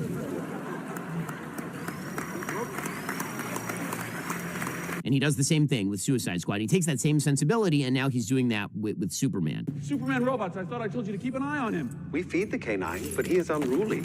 And he realizes we are not flesh and blood and couldn't, in our heart of hearts, care less whether he lives or dies. And I get that after the interpretation of the Snyderverse is over-serious, he's reversing himself into completely the opposite direction. But what that means is that he's constantly subverting everything. I was raised with a dog that was my sister. The very beginning of the movie, you are told that Superman is the most powerful metahuman, right? There's like a placard that says 30 years ago, the metahumans arrived. 3 years ago, Superman emerged. 3 weeks ago, there was an invasion. And now 3 minutes ago, Superman's ass got kicked. I'm not messing around. I'm doing important stuff. He's not very super. He is not the Man of Steel. He is not invulnerable. He gets his ass kicked routinely. He gets locked up in a prison with a character who's making kryptonite out of his hand. Yeah, I mean, that is like, again, that's also another cool aspect to this that I don't know why he thinks it's bad. It's good. It's good that he's not. It would not be fun if he was just like one-tapping everybody. You know what I mean? Yeah, there needs to be conflict. Ted, what are we talking about? Sorry, what? He's constantly in victim mode. Like Green Lantern has much more success in this movie. Mr. Terrific has much more success in this movie than... Like, one of the major plot points of Mr. Terrific and Green Lantern is that they initially, in the formation of like the Justice League, right? They initially aren't involved in global affairs. Like, they literally say, I don't want to play a role in this. I don't want to play a role in this at all. It's very obvious that a big part of this is like, and his actions make, Justice Gang, okay? Justice Gang, I know. The original Justice Gang, which is the Justice League. So, like, what Superman does here is his involvement in global affairs, like his moral compass causes others to also take action, causes others who have power to also take action. He literally makes people, He springs others into action. That's the whole point. That is the I don't know. I just saw like a lot of what I've tried to do with commentary in general, which is like to influence others to also do right and to defend vulnerable people and to show by not just telling but also doing, no matter what the repercussions are. And I think that was what was great. Like, he is an inspirational figure, not just inspirational towards human beings, but also towards metahumans and people who are powerful themselves. Like, sometimes it's okay to do good. And Superman's parents from Krypton, if you're going to go through the mythology, send him to Earth so that he can be a moral guide for people on Earth using his great powers to stop evil from happening to them. In this movie, his parents from Krypton send him there. This is the big revelation of the movie. His parents send him there to dominate the life on Earth as an alien invasion, essentially, and to create a harem of Earth women to have his many babies. Well, sign me up. So immediately you're taking the expectation of what you know about his Krypton parents and flipping it on its head. His parents, Ma and Pa Kent, in the original, they are noble and they are wise. They're kind of salt of the earth. Here, they're basically kind of, I don't know, like down home types who don't seem to, they live in a... Oh my God, Dude, that is like literally supposed to be, that's supposed to be a statement about like regular ass. This is literally in the comic book line, by the way. This isn't a subversive. It's literally part of the comic book line that Gunn took inspiration from. Dude, Ben Shapiro hates the real Americans, okay? Real, rural Americans that make up the base of MAGA. Because his parents are the base of MAGA, okay?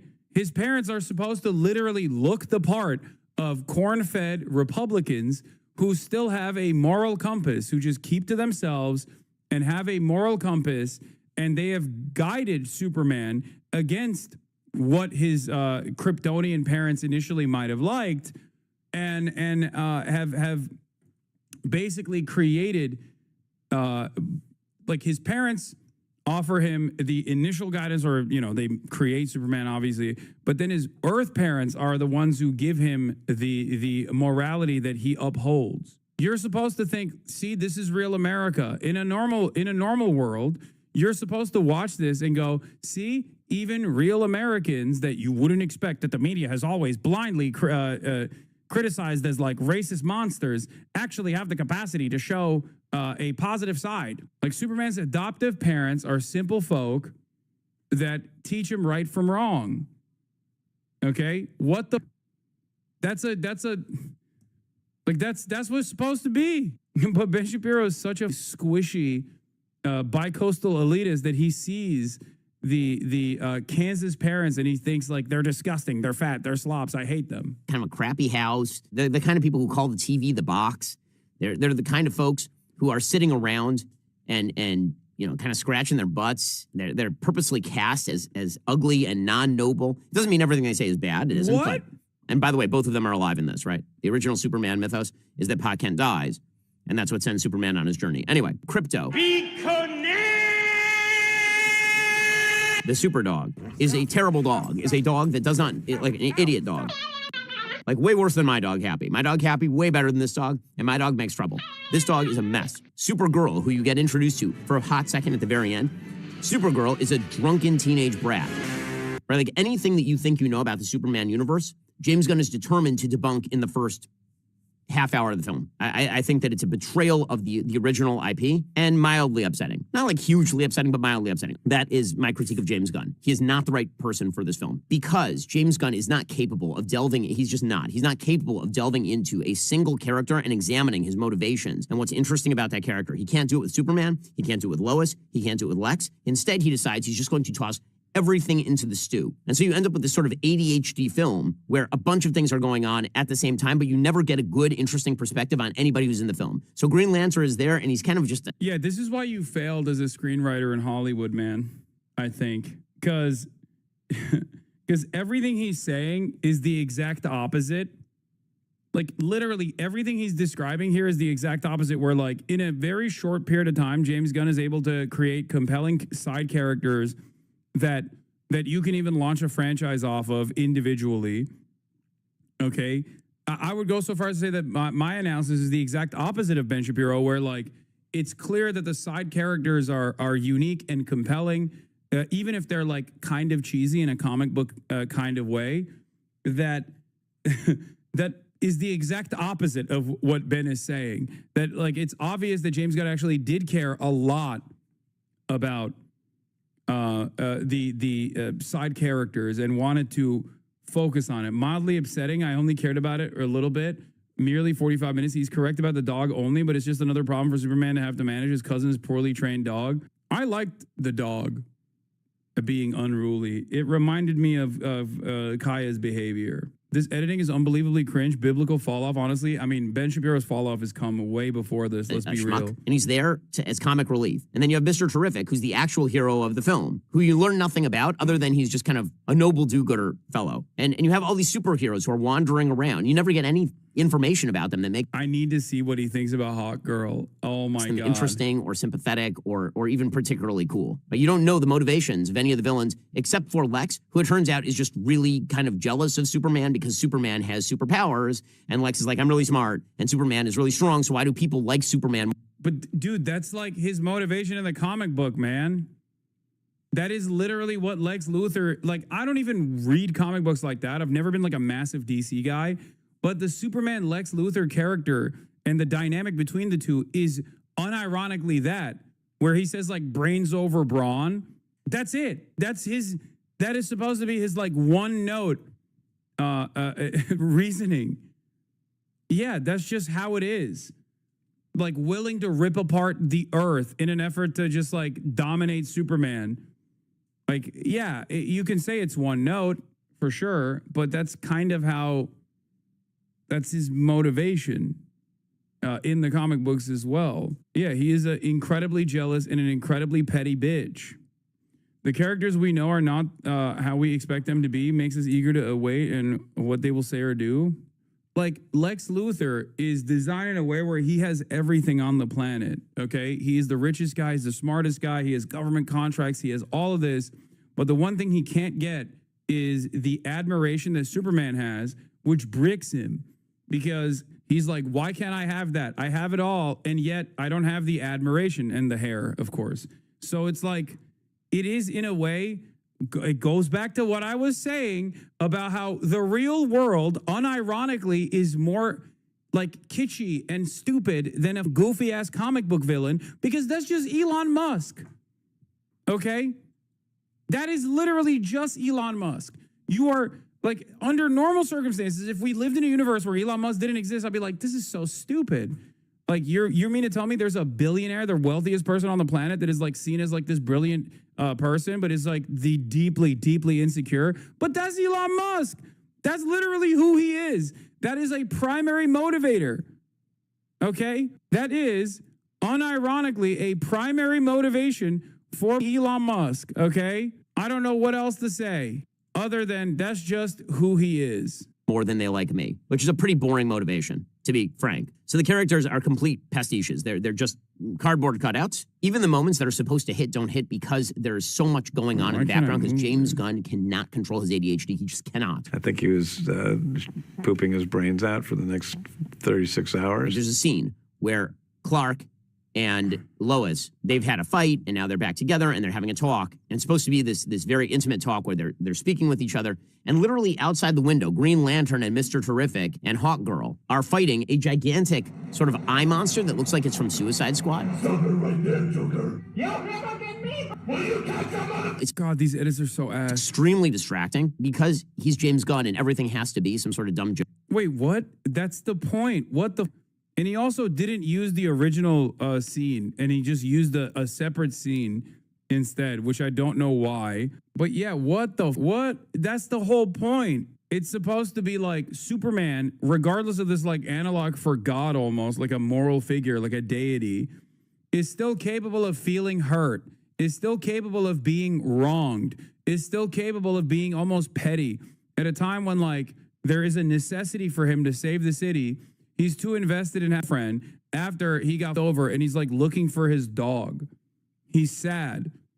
He like, in spite of his superhuman status, he still has the capacity to feel feelings like a human being. Joke. Like, well, shouldn't Superman be doing something about it? No. Let them handle it. Again, that's irritating. As far as the plot itself makes very little sense. The plot is basically Dude, this literally okay, I can't believe I'm saying this. Ben Shapiro, inadvertently, without recognition, has created a movie review that Lex Luthor would have made about the movie. Like, this is, I suspect if Lex Luthor in that world was reviewing the Superman movie, he unironically would review it like this. It feels like this is almost like a meta review. It's like, Ben, if he just shaved his head and was like LARPing as Lex Luthor, this would be a much better product. Lex Luthor has decided that he is going to make a deal with a foreign politician who... I love Nicholas Hoult, by the way. He's so good. The left wants to believe is both Vladimir Putin and Benjamin Netanyahu, but actually is just kind of nothing, is going to invade another country. That's not... It's David Ben-Gurion, by the way, which I'm surprised Israel's greatest defender doesn't even recognize. He's based... I mean, it is a placeholder for both Benjamin Netanyahu and also... Vladimir Putin, that's for sure. There's like a little bit of like Russian USSR almost style, like Russian associations, but there's also directly Israel. It is literally Israel, and he looks like Ben-Gurion too. And Superman stops that invasion. Apparently, Lex wants to use this as an excuse to box up Superman, saying that he's running counter to American foreign policy. Now, we've seen that iteration in other movies.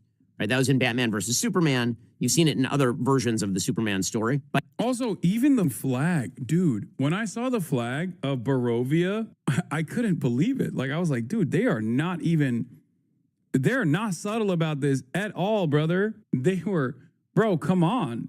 I mean, they put like a kind of like a Star of David on that flag. It's not the Star of David, but like it was crazy to see. Wait, Asana just got off the stream. Did you like the movie? I love the movie. It's not like it has different colors than this, but that's just, I think that's like the Barovian hammer. That's the way he shows the flag. But it does have this star. Dude, I'm sorry. That's crazy, right? Like, when I saw that, I was like, what the?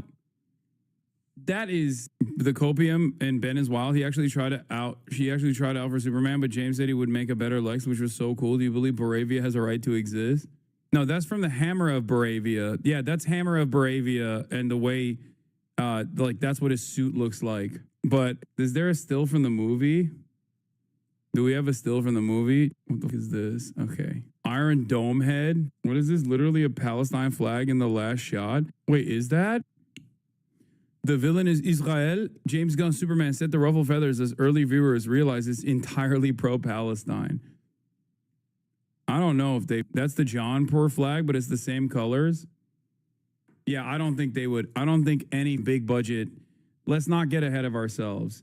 There is 0% chance that there would be a real-ass Palestinian flag that made it past any of the censors, okay? Yeah, this is the real flag with the Star of David with extra points on it. My far-right cousins shit on you constantly, and I have to agree to not make it awkward. I hope you forgive me.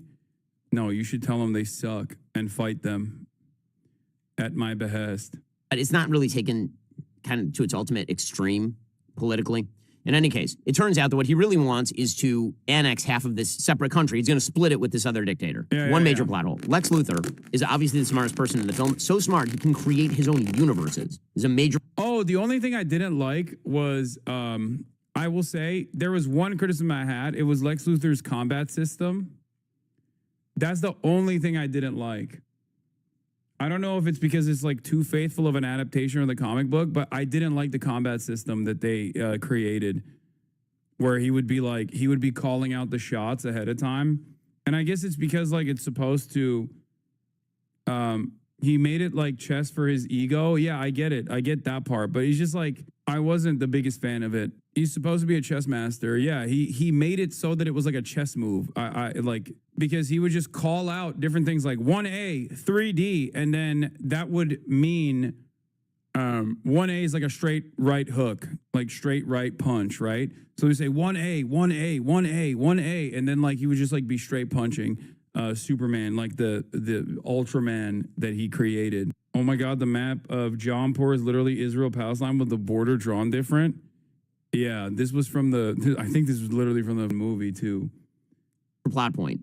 And he is concerned about a relatively small piece of land occupied by third worlders. This is his big plan. And later it turns out that he said, oh, no, I started that war just so that I could get people to turn against Superman. Okay, well, he does that halfway through the film. And then he jails him, and then he leaves him alive and explains this secondary plan that apparently was his primary plan, sort of. But he doesn't kill Superman at the time for a reason that remains undisclosed. We hear that he killed 27 children, and you're always going to make mistakes, but that's how it is. The entire plot is a complete mess. If you try to chart it, there's no way to do it because James Gunn doesn't care about plot. James Gunn doesn't care about characters.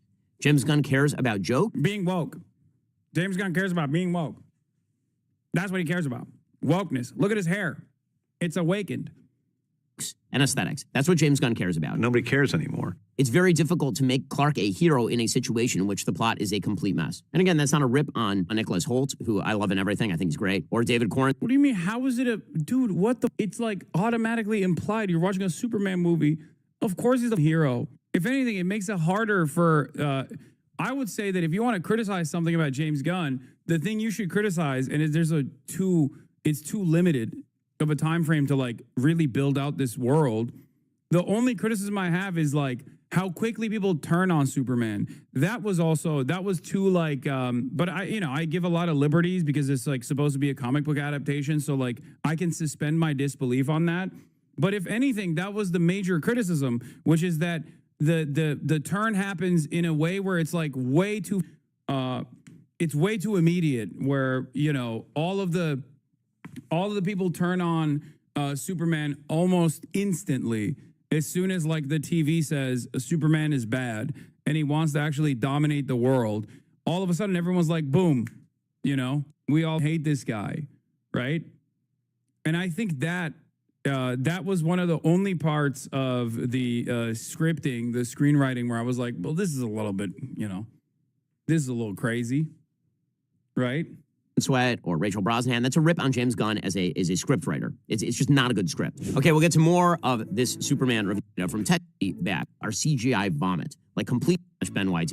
Okay, the visuals are, when I say a mess, I mean that the visuals are CGI vomit, like complete CGI vomit. So James Gunn has an addiction to kind of gross and weird imagery, which doesn't really fit in the context of the, again, Americana that is Superman. And so there's some really gross and weird images, particularly in the Pocket universe, where you have characters who are turning themselves into weird tentacly octopuses, and you have people's eyes being attacked on a wide variety of it. He has an obsession with eyes, James Gunn, and you can see it in Suicide Squad. He has like an obsession with the eyeball being pierced, and it's very strange and off-putting. My wife was very off-put by a lot of this imagery. It feels like psychedelic LSD CGI vomit is what it feels like for large portions of the film. You never really get a kinetic scene of Superman doing something cool.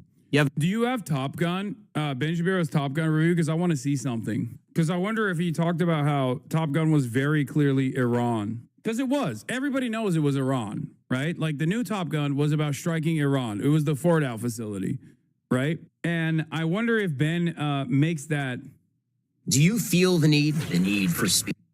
Yeah, this is way. So anyway, we'll get to that in a second. Multiple scenes of giant heavy objects falling on Superman and Superman stopping the giant heavy objects from falling to save an individual. Again, another plot hole. You'll have a giant building. The entire building will fall, and he will stop the building from falling to save one person or a chipmunk who is in the way. But it's an entire building full of people, so presumably all those people are dead. In any case, the visuals, I think, are a problem. The music, again, John Williams is still alive. Just hire him to do your Superman movie, you stupid. Just stop it. Get some help. I get very exercised. This is the only thing that really exercises me about this. John Williams, his original Superman score is one of the great scores in all of movie history. It is a phenomenal score, beginning to end. It may be John Williams' best score. I love that score so much. It is a great, great score. It is magic. How many views does this have? In one day, only 167,000 views. He's washed. He's over.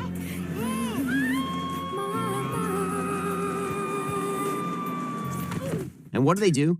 They take the original theme and they play a few notes from it because it's so iconic, and then they underscore it with nothing, with like a pedal tone. It sucks. The music is awful. The score is terrible. Just play the original score. The original score is good. The original score is magic. You feel the magic when Superman flies in the original score. Bro, this literally is the beginning, okay? When he's flying through the Arctic, this is exactly the same visual, but basically bass boosted with modern tech. They literally did that. It is such a faithful adaptation. I cannot believe it. Like, the initial flight that he takes on from the Arctic Circle it's so perfect. It's so strange to me that he has an issue with this when if he was to like look at this in all sincerity, he would be glazing the out of this movie. And the reason why he's not glazing it is because of, you know, the thing that he undermined, which was the Israel analog, okay? The Israel analog. That's what it is. He didn't like that, but he can't say that he doesn't like that. So he has to act like there's other reasons why he didn't like it. Okay? That's what's going on here. Like, what are you doing? Okay, then we get to the actual politics. So I know this is what people are waiting for. They're waiting for my political rip on this film. So we've been told this is a movie about illegal immigration. Not really. Honestly, like you have to look to find that. There's one line where Clark is saying, "Aren't you going to read me my rights?" James Gunn's politics is so ham-handed, like truly ham-handed, that it doesn't even read as political, it just reads as stupid. So there's a moment where Clark, he's being arrested, and he says, "Aren't you going to read me my rights?" And one of the members of the government says, "Well, you're now considered an enemy alien, or you don't have any rights because you're not an American." All right. Like, if that's supposed to be some sort of like anti-ICE sentiment, it's really weak. Also, oh my God. From the brilliant eyes and the brilliant mind that brought you Lady Ballers. Ben Shapiro has a lot of opinions, chat. He has a lot of opinions on this. He's like, it's supposed to be ICE. Is that what it is? Yeah, dude, it is. It is supposed to be that because Superman is an illegal immigrant, dude. He's an illegal alien. That is the whole point. Oh my God. Legally incredibly stupid, considering that he came to Earth adopted by an American family, which would make him... Ben, dude, what the... Yeah. No, he's a dreamer. There is a specific term for it. There is literally a specific term. When Superman was invented, there wasn't a specific term for exactly what Superman is. Now we have one. It's called a dreamer. Superman should be a DACA recipient, okay? Deferred action on childhood arrival. That is literally the specific legislation written around Superman's style of illegal immigration into the country. Oh my God. Yeah, he's DACA man. That was meant for the babies of slaves. It wasn't meant for people trying to scam the system and come into the country on a vacation. I'm not messing around. I'm doing important stuff. There's a suggestion that he says truth, justice, and the human way. I didn't catch that anywhere in the film. The sort of social media politics, that social media is stupid and rigged by bots, which, I mean, I think everybody sort of agrees on at this point. And there's a really dumb visual joke where Alexis set up actual monkeys typing into computers as his bots. It's like, oh God. But that's so James Gunn. Again, it's all so... Yeah, that was silly for sure. But that's, you know, it's silly. It's a comic book movie. I just don't like James Gunn. I mean, I just... Like a lot of the silliness in this can be attributed to the fact that it is a comic book movie. Every single frame that you see like that, if you close your eyes, you can visualize as a scene in a comic book. Okay? And I think that was what he was trying to do, which is to make a faithful adaptation of a comic book that is going to be silly. Like down to, what's his name? Jimmy Olsen, is that his name? Like, he's supposed to be like a super hot guy that is so hot and people love him so much that, like, the girls love him so much that no one even notices Clark Kent, okay? No one even notices that it's literally Superman wearing glasses. Like, but... He made him into the character that he actually is, but he still kept the whole like Riz factor. Like it's silly. It's supposed to be silly. That is the whole point. it's a silly comic book. Like, not everything, in my opinion, not everything has to be like super serious. Yeah, it's camp. It is intentionally camp. When you see something that's like really dumb, right? When you see something that like doesn't make any sense, where you're like, what the fuck, this is so corny. You're supposed to think, oh, this is what it would look like in a frame in a comic book. Down to the annoying social media influencer girlfriend of Lex Luthor. When shit's popping off and Lex Luthor's girlfriend is right there going, and like taking photos of everything, okay? That is a verbatim, one-to-one, I can see that in a comic book frame.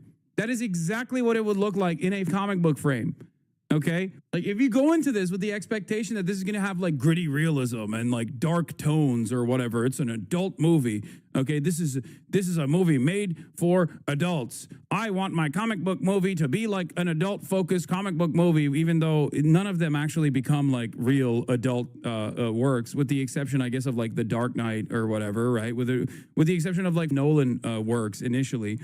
Like, this is not that. You're gonna be disappointed.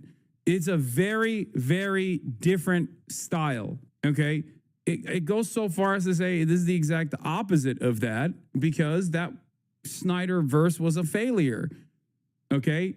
That's why this is supposed to try a different thing, okay? This is a reversal of that kind of attitude that people have.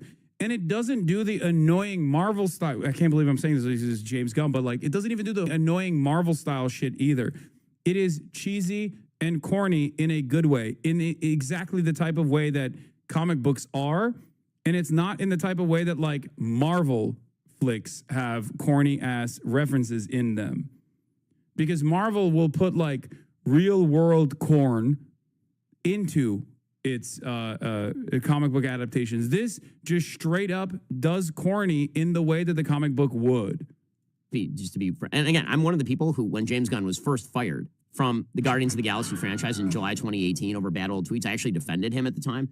So it's not about like anything personal with James Gunn. I just don't like his movies very much. The other politics of the situation are supposedly this foreign policy thing. So the left is suggesting that the foreign policy conflict in which Superman engages is a stand-in for Israel and the Palestinians, or alternatively for Russia and Ukraine. So let me give you the geopolitical setup. The geopolitical setup here is that there is a country called Moravia, and this country called Moravia is run by essentially a corrupt dictator who's working with Lex Luthor, and it invades another sovereign. Yeah, say it's a U.S. ally, because that kind of destroys the whole this is Russia-Ukraine analog, don't you think? You know? Unless James Gunn is unless James Gunn was saying Ukraine actually invaded Russia, okay?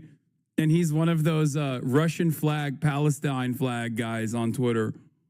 Because it really doesn't make sense as a Russian-Ukrainian conflict analog here at all.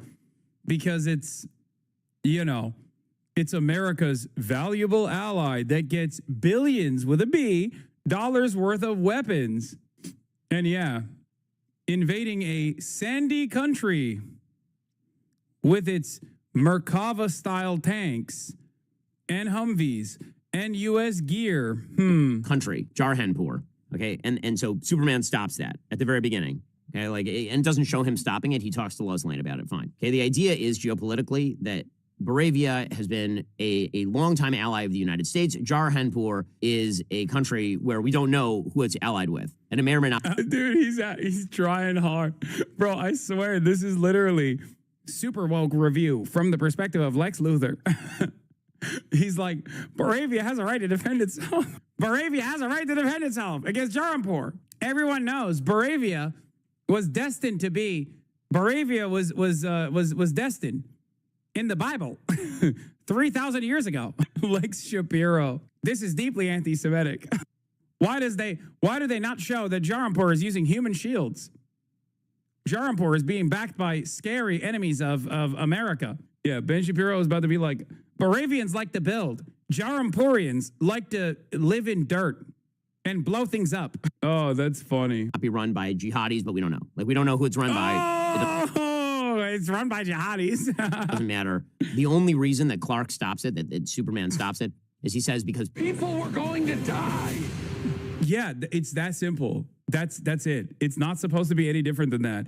And in many instances in the real world, that is a perfectly understandable that unfortunately not every single person abides by. Okay? Which, as we'll get to in sort of my final breakdown of why this movie doesn't work and why no really good Superman movie has been made since '78. What did he say? I'll explain in a moment. The people of Jarhampur are brown. Look at my African American over here. The people of Moravia are white. Okay, so this is why the left is reading this as Israel of the Palestinians. The reason it doesn't work that way is because we are not made aware that the people of Jarhampur are either wildly terrorism support. Oh my God. Oh my God. There's more nuance to the Jarhampur conflict. Oh my God. Oh, I was joking when I said this. Oh my God, he literally says he does Hasbara for Superman for a fictional Israel analog. That's crazy. That is crazy, bro. Bro, that is amazing.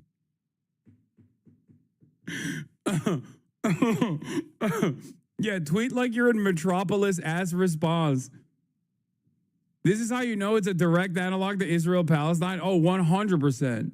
Yeah, Zoran Mamdani yet he refuses to say Moravia has a right to exist. Straight up. Eric Adams, Metropolis is the Jarhampur of America. No, is the Moravian capital of America. Hassan, on a quick different note, did you like Sinners? I loved Sinners. Yeah, they're not talking about whether Jarhampur committed acts of atrocious violence. That they've participated in multiple terrorist attacks on the people of Moravia. They're led by a corrupt dictatorship that murders gay people, right? None of that's in the movie. So it doesn't match up that way. And the idea that Moravia is Israel in this iteration, like a longtime U.S. ally that's randomly invading countries for territorial gain. Yeah, that would never happen, except for the one country that Ben Shapiro seemingly always defends unconditionally, which is precisely the reason why he's actually real butt mad about this direct analog, which you know is a real analog. Oh my God, this is the best possible proof that you know this is Israel, okay? God damn. Tweet like you're in Metropolis. My apartment complex just split in half, but we just sent another $200 billion to Moravia. Not match up to any of the facts on the ground that we know of at all. That is not real. So maybe in left-wing brain, that's how it reads. I could see if you're a left-winger and you don't know anything about the situation, or you think... Yeah, totally. Ben is the only one who knows about the situation. I love that these guys will also try to reduce like actual critical thinking about Israel and Palestine as an ongoing, 80+ year conflict that is filled to the brim with ethnic cleansing on one side, obviously, and an apartheid state and a genocide that's ongoing.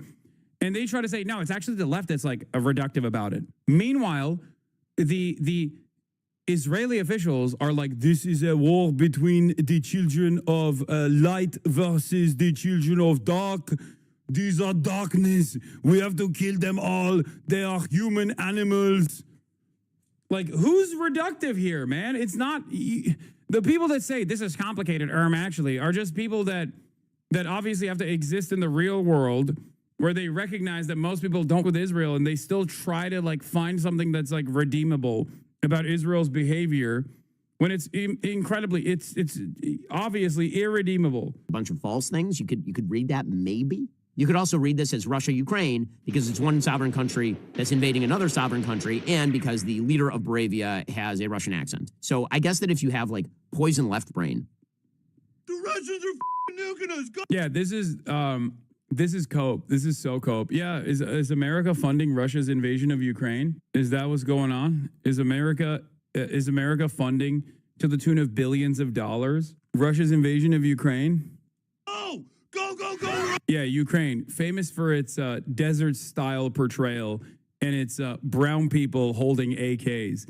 Look, man, Hollywood is not exactly shy about presenting all countries in that region in this similar way. And in this circumstance, that blunt stereotyping is obviously pointing to one thing, and that is that this is Israel and Palestine, you know? Come on! The missiles are coming! They've lost their mangoes! Get to the gym! But you certainly don't have to read it that way. And I'm not going to read it that way because it's stupid and it doesn't make any sense politically. It makes no sense. Okay, so this brings me to my final point about this. I like that he presented it as an alternative in an effort to basically move away the conversation from like the actual analog of Israel-Palestine. Okay, but then his alternative is so stupid that he basically said it's stupid. It doesn't make sense. Oh, okay, so it is Israel-Palestine then. This movie and all other Superman movies. The fundamental flaw in all Superman movies of my lifetime is the thing that Hollywood cannot say and will not do. Politics, does he still stand for truth, justice, all that stuff?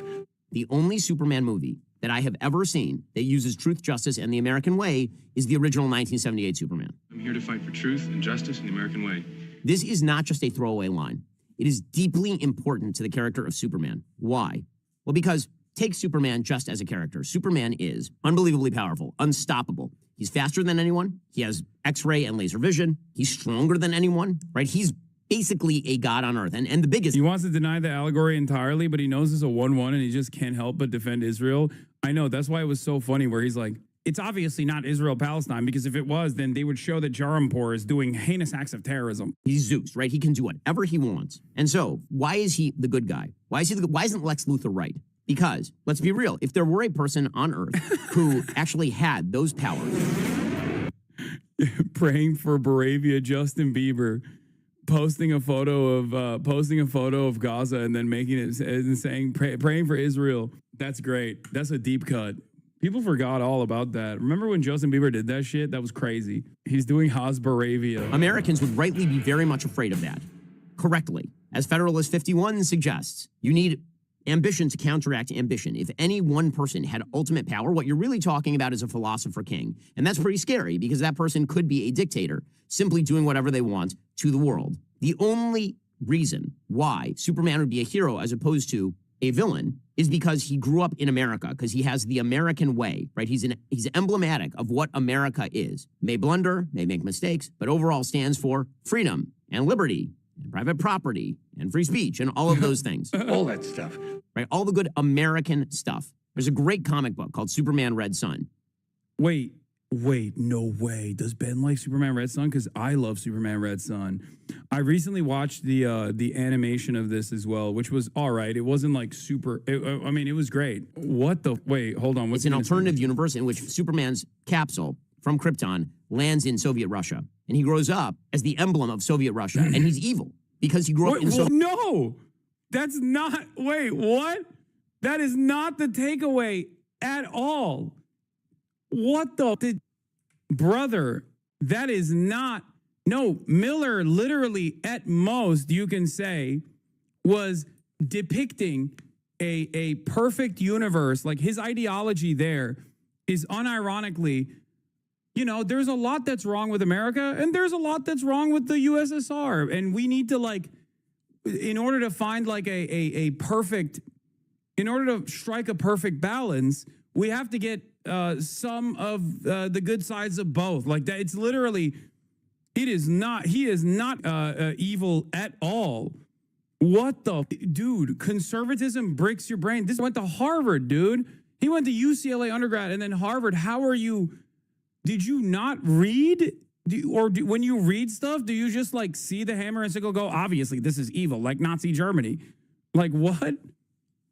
What? That's crazy. He just went, Superman is obviously evil because he's not American and socialist. That's so stupid.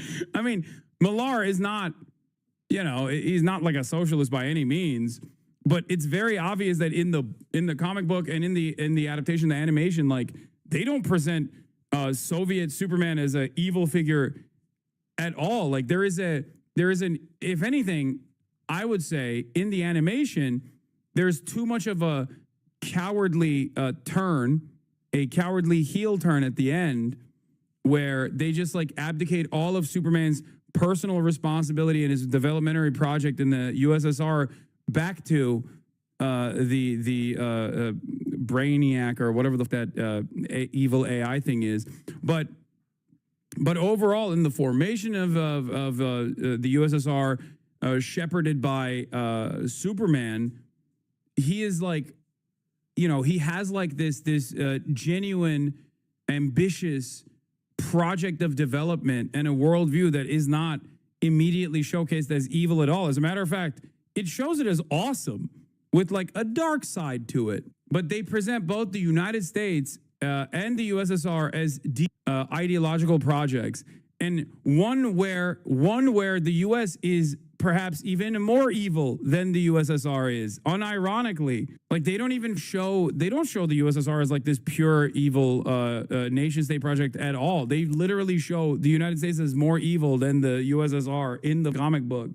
I mean, for what it's worth, in the actual book, yes, that's why I said like there are obviously ideological limitations to Millar's the depiction. I mean, for what it's worth, the actual book, the portrayal of the USSR and the communist Superman are a typical liberal take of naive good intentions that end up super evil with the same lib ending as the movie. Yeah. But it's more so, I read it more so as like these are both, there are good sides and bad sides to both. It's like a typical liberal, almost social democrat approach of like, we need a mixed market. Like you can't do full communism or you can't do full socialism. Both end up as failures, like that type of attitude. Ben Shapiro's take on it, on the other hand, is obviously it's purely evil. They make Superman purely evil because he was born in Russia. Of the West, long have you been deceived by the lies of America. This beautiful wall. Dude, he literally liberates Korea and unites it. Get the out of here. At no point do they actually show this as a bad thing. They literally show this as a good thing. To prevent you from knowing the truth, that you live your lives enslaved to the capitalist elite. Like, I would go so far as to say, even under like Stalin, even under Comrade Stalin, okay, Superman is like depicted as a hero of the people. Like, my life to the state, my life in service to the people. Like I would go so far as to say, like I guess if you have a negative association with that kind of language, like you automatically assume they're showcasing it as evil. But I thought it was like relatively faithful to like the attitude that you would have in the USSR if such a beacon were to exist. He literally builds a mega dam. They use his superpowers to do development projects that actually power the entire state under the guidance of Stalin. They literally, there's even a mention of like the Sino-Soviet split as well, because he kills Stalin there is a moment where like the Chinese ambassador is like, I'm terrified of you. Like there's almost a subtle nod to like the Sino-Soviet split of like betraying Stalin and Stalinist principles that make China worried about Superman's ambitions. It's awesome. Red Sun. It's an alternative universe in which Superman's capsule from Krypton lands in Soviet Russia. And he grows up as the emblem of Soviet Russia. And he's evil because he grew up in Soviet Russia. Because if you give that power, that amount of power to an evil ideology, then evil ensues. So this is why it's really important. It's not just truth, justice, and the human way, or truth, justice, and all that good stuff. There's a specific definition of Americanism that says that this is why America, for example, should be a world power, because America is better than other countries. And people who live in accordance with Americanism make the world better. I love when Ben goes, I don't like it. You guys, the left has a reductive approach to the world, and then will, in the same breath, turn around and be like, America is the ultimate power for good and should retain hegemonic superpower status in perpetuity because it's only done good and its enemies are evil. Thanks, Ben. Thank you for your nuanced and complex political worldview. When Superman ruled Soviet Union had a 95-year life expectancy. Yeah. Bro, it's also, one of the things that I did like about Superman Red Son is that it just straight up is like on the fuck anarchist tip.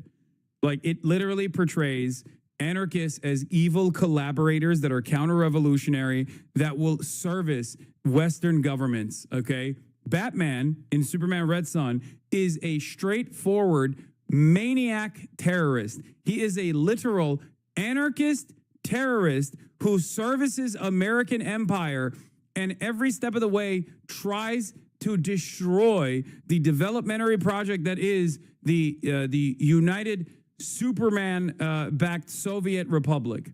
Okay? He literally works with Lex Luthor. If they have more power. That's why America is good. Because otherwise, Superman is bad, and Lex Luthor is right, and we should restrict his power. And we should jail him. He's literally taking the Lex Luthor approach. Oh my God. Oh my God. That's the whole point in the movie. In the movie, the entire plot revolves around Lex Luthor's attitude where it's like, well, we got to control this super powerful being. Like, I don't like that. He's not serving the interests of empire. Lex Shapiro. Oh my God. Oh my God. He literally is like, well, obviously, if he's not a controllable super weapon, then we have to literally end his life. Luthor is right. We should restrict his power and we should jail him. What a screenshot. What a perfect screenshot and a perfect demonstration of Ben Shapiro's worldview. Holy. And we should check and balance him, and we should not let him be free. The problem is that Hollywood cannot say the American way because they don't believe in the American way. They don't believe that America is unique. They don't believe in these American basic values and principles and rights. They have a hard time, even with the idea that, like, the values of Ma and Pa Kent back on the farm promulgated in the best of all possible circumstances. And so what they come away with in kind of the key moment in this movie, for example, is Pa Kent telling Clark that parents don't make missions for their kids, right? They don't make their kids kind of what they are in terms of what they should be. They give kids the tools to choose what they want to be, and then those choices make those kids what they are. Okay, that's kind of half true and half not. Of course, you give your kids the tools to make choices in life. But you also try to define the mission your kid should have in life. That's maybe the most important thing you do as a parent. Direct them in a world of choices at what is the ultimate good? What is the ultimate goal? Hollywood is not run by people who believe that there is such a thing as an ultimate good or an ultimate goal.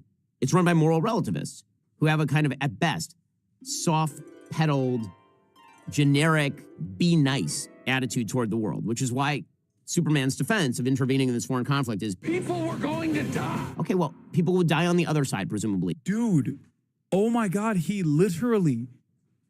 saying that the conflict between Moravia and the conflict between Israel and Palestine is complex and nuanced, and that both sides have done some things. He's trying, oh my God, that is amazing. That is hilarious, dude. He is so bent. Of course, simultaneously, there is no moral relativism that he is applying when he's talking about how America is the ultimate beacon of good and all things good. And Superman should represent America because America is good and Superman is good. And God forbid America does something bad. Okay? But it is hilarious where he's like, well, you know, in terms of like Israel, Palestine, I mean, both sides have some good. Please remember that. It's complex. It's nuanced. If you didn't intervene, or people die every day in conflicts all over the world, right? The reason that Clark or Superman is supposed to intervene is because one side is right and one side is wrong. And unless you are willing to simply say that all foreign policy situations in which people die under any circumstances are equivalent, which I don't think is right, then you end up in this kind of weird generic place. The central question of Superman has never really been handled by any movie, and it's certainly not handled here, which is why should one person be given this much power? And the answer is he shouldn't, unless he is essentially just a metaphor for what makes America awesome, which is what... I love this review, bro. Bro, this review is amazing. He just straight up says it out loud. He literally is like, in my worldview, I'm like a child. I'm like a baby, okay? My understanding of the world is like a baby. The only pure good in the world is America and what America represents. And therefore, Superman has to represent America. Because if Superman is at odds with America, as it is in the movie, and America's foreign policy decisions, that's why I'm actually in favor of Lex Luthor killing Superman.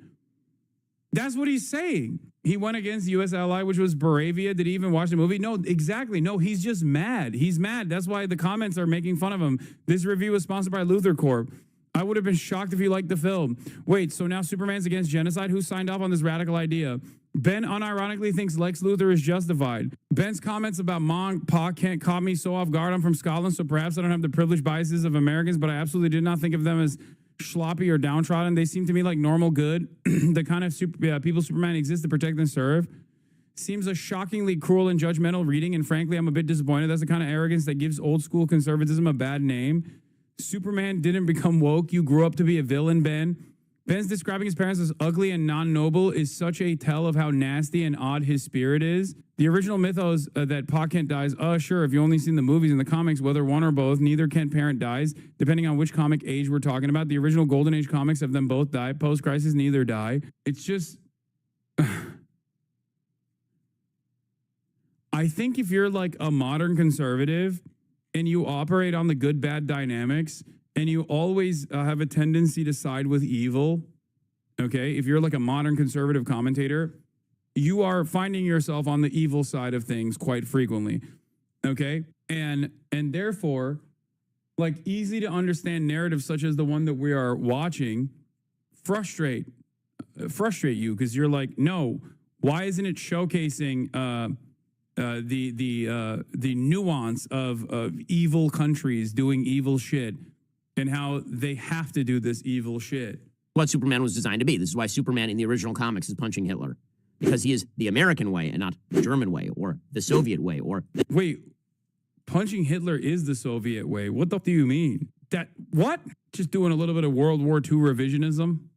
The Chinese way, which are different things. So, again, that is the fatal flaw, I think, for pretty much all Superman movies. But in this one specifically, they don't even bother with any of that. It's cotton candy. You'll watch it. Maybe you'll enjoy it. Maybe you'll be like me and you'll walk away. 2 days later, you won't be thinking about the movie. 2 hours later, you won't be thinking about the movie. Nothing about the movie is going to stick with you. The hero of the movie is the dog. That's not true at all. I loved the movie, and it stuck with me for sure. If anything, it got better the more I thought about it afterwards. Superman has to be saved multiple times by this, like, not particularly good dog. I mean, he's a good doggo, I suppose, but he really is badly behaved, this dog. Yeah, that's pretty much it. Faillennial. Good doggo. So my overall review, 2 out of 5 stars. Meh. I think that the stars do their best with bad material given to them by James Gunn. The worms going in. Yeah. It's James Gunn woke mind virus. That's what ruined it. That's what poisoned it for Ben. These are the guys who used to always say, why do you have to make everything political? And, the left doesn't appreciate something if it has like bad politics in it, politics that they don't agree with. And to a certain degree, there is an element of truth about a bunch of like joy killers in the peak of woke, okay? But that's precisely what Ben is doing here. The only thing he didn't like about it, very clearly, is that it is, as a matter of fact, Israel versus Palestine, and Superman and the heroes that he inspires end up beating the fuck out of Israel, like directly, hands-on, okay? That's it.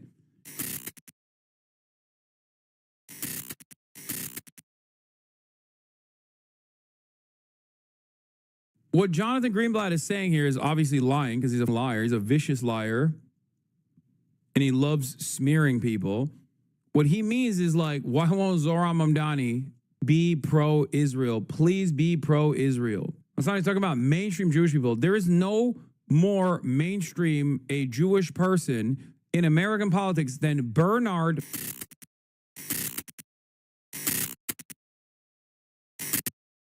Zoran Mamdani's expected victory in New York City's mayoral primary has made the 33-year-old an instant star in Democratic politics. Here he is on the cover of New York Magazine, which says his historic primary upset has the city swooning, spinning, and reeling. And despite the excitement, though, some top Democrats are stopping short of endorsing him outright, including the top Democrats in the House and Senate, who also happen to be fellow New Yorkers. Zoran Mamdani is back with us. It's great to have you back on the show. We had you on 2 weeks after you announced your run. I would say back then, not a household name. Safe to say now, you're a national figure. So we greatly appreciate. Are you giving yourself some credit there? No, I'm saying we greatly appreciate you making time for us now that you've hit the big leagues. No. Let's talk about this kind of divide within the Democratic Party, right? And the slow endorsement. You've certainly been endorsed by AOC, Bernie Sanders. You've been welcomed by them. They're celebrating your victory. But the party leadership has not yet coalesced around you, if you will. I'm wondering how you plan on tackling that, just from a political standpoint, because at the end of the day, Some will say you need the party, because you are now potentially the mayor of the biggest city, probably the most important city in America. And so they're going to have to, they can't ignore you, and they're going to have to find a way to work with you. So what's your strategy for closing that divide? You know, I've been honored in the days since the primary to have received the endorsements of Congressman Nadler, of Senator Warren, of 32BJ SEIU, the Hotel Trades and Gaming Council, as well as NYSNA, the Nurses Union, and ultimately showing that this coalition continues to build each and every day. And the way that we move forward is the way that we got here. We earn every single endorsement. And I've appreciated the phone calls that I've had with Senator Schumer and Congressman Jeffries, articulating both the focus of our campaign on affordability and the necessity of that to be a central message in our party. And I'm excited to keep growing this coalition. So you mentioned that the unions have come behind you. They had previously endorsed one of your opponents, Cuomo. And if you look at the results of the primary, you did very well with higher income voters and less well with the working class, with lower income voters, which doesn't sound like it should jibe with your agenda or your message in any event. To what do you attribute that to, that it has taken a while for the unions to come on board? And I guess I don't know what the latest polling is on lower income voters, but at least we know what the results were in the primary. Well, we actually saw that we won the votes of voters who made $65,000 and above. And I would say that in New York City, that is very much a working class person's salary. And we have many more New Yorkers to win. And ultimately, we began this race, as you were saying in the beginning, at about 1% name recognition. And that's being charitable to myself. And we began it with a real uphill battle in introducing ourselves and our vision, and ultimately we won the primary. And yet I know that there's still so much more work to be done, especially when I was running against a former governor who was the son of a former governor and whose name in many ways was synonymous with politics. And yet what we show is that it's possible to move beyond just a politics of the past and the present. We can have a politics of the future. And I've been excited by the fact that on Tuesday night, we didn't just see an incredible increase in Asian turnout across New York City. We didn't just see the more than doubling of turnout amongst 18 to 24-year-olds and increases for 25 to 29 and 30 to 34. We also saw the fact that we won Latino voters across New York City. And we closed a gap with black voters that at one point had been more than 50 points to now less than 20 points. And so much of the work of going through the general election is to continue doing that work of introduction and earning the support of New Yorkers across the 5 boroughs. I have to ask you, too, about what it's been like for you to process some of the Islamophobic responses that we've seen. I think some would say they're not as surprised by some, like, Representative Ogles saying you should be deported, but others have been a bit surprised by, for example, a New York senator going on a popular radio show and suggesting that you support global jihad. What has that been like for you? And have you had the chance to speak with Senator Gillibrand? I spoke to Senator Gillibrand soon after the victory on Tuesday evening, and the comments that I've heard, especially from Republicans across the country, and even the comments prior during the primary, were comments that were both unsurprising and yet still quite sad, because they showcase what politics has become for so many. It's a language of darkness and a language of exclusion. And what has kept me hopeful through this is that our vision is one where every New Yorker belongs. And there are so many New Yorkers who previously hadn't voted in primaries, who saw themselves now in this politics, saw their struggles in our policies, and took that step to actually cast a ballot. And what he's a better man than me, I'll tell you what. I would not be speaking like that. I can say it because, it's so funny because, representation doesn't matter to me even a little bit. Not even a little bit. But I'm thinking about it right now. This is the most one-to-one I've ever felt represented in American politics. I don't give a fuck about it. Okay? Dude is my age, Muslim, socialist. This is the closest I've ever felt represented. I don't give a shit. Okay? If he had the same politics and the same momentum, same dynamism, same turnout strategy, and he was, white and Christian or Jewish or whatever, I still wouldn't care. You know what I mean? I care about the policies. But for me, I will say this much. As someone who is also victim to the exact same lines of attack with regular frequency, he's handling it a lot better than I think I would in that situation. The Gillibrand shit made me go crazy. That one was so unacceptable, dude. God damn. What excites me is that there are moments where someone will cast a ballot for someone with an exclusionary vision like Donald Trump, and they can still come back to the Democratic Party. And so many of our victories were in neighborhoods that went for Donald Trump in the presidential election. We're talking about College Point or Diker Heights, so many of the same places we were told that we had now lost voters forever. And instead, what we've found is that if you have a relentless focus and you welcome people back and you turn the political instinct from lecturing to listening, you can still have people come home to the Democratic Party as long as you show them that's a party that will fight for working people, not those that are benefiting off the struggles of working people. We are going to dig into some of your policies in the second part of this conversation after the break and some of the specifics of these economic policies. But I just want to kind of talk about the reaction and what this means right now for the Democratic Party, again, in a big picture way, which is you have always, this campaign was very successful in making you accessible to the media and to voters. Do you think you will still be able to do that going forward now that there is this intense spotlight, there is more pressure on you, you will be pulled in more directions, that the element of success that many say drove your campaign is going to be hard to maintain? Actually, a really good question. Like, a really, really good question. Because, like, what caused him to win this major upset was because he was able to earnestly communicate his desires without caring too much about the noise. I do also worry that there's, like, more pressure on him.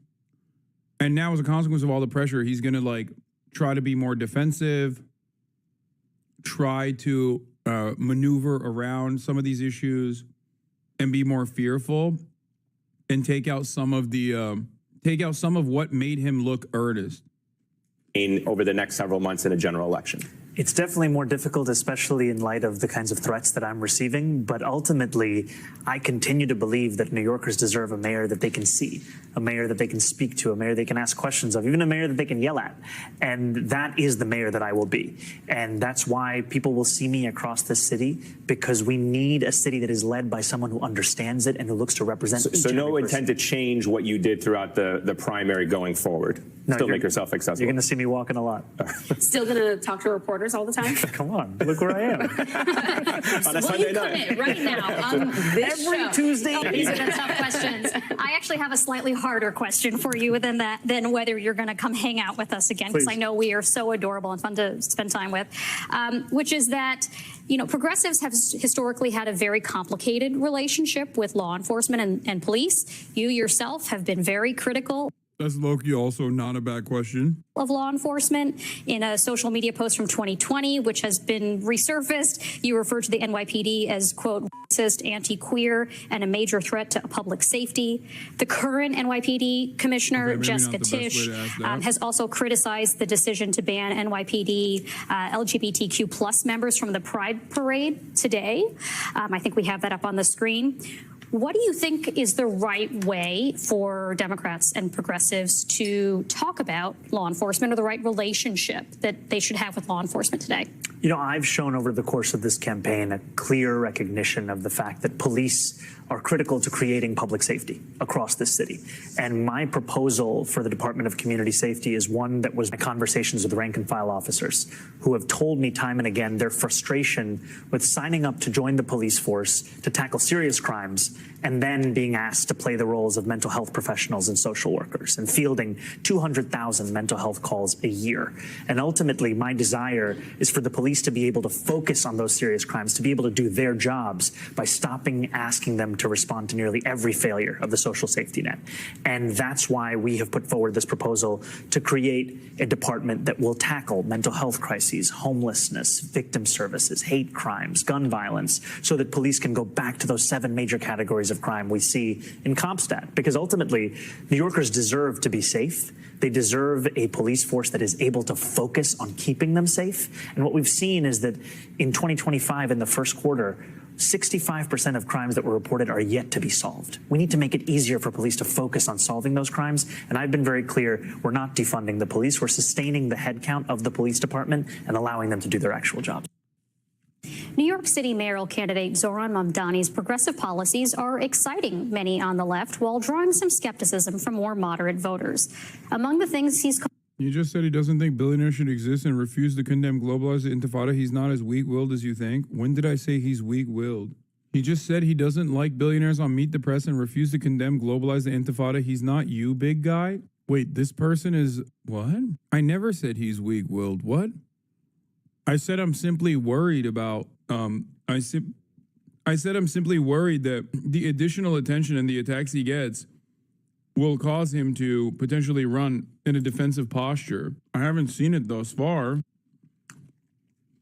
That is pretty funny to be like a pro-Zoran Hasanabi hater. Yeah, when have I ever condemned any Palestinian slogan? If anything, demands are made of me to do such things all the time, and I refuse to do that.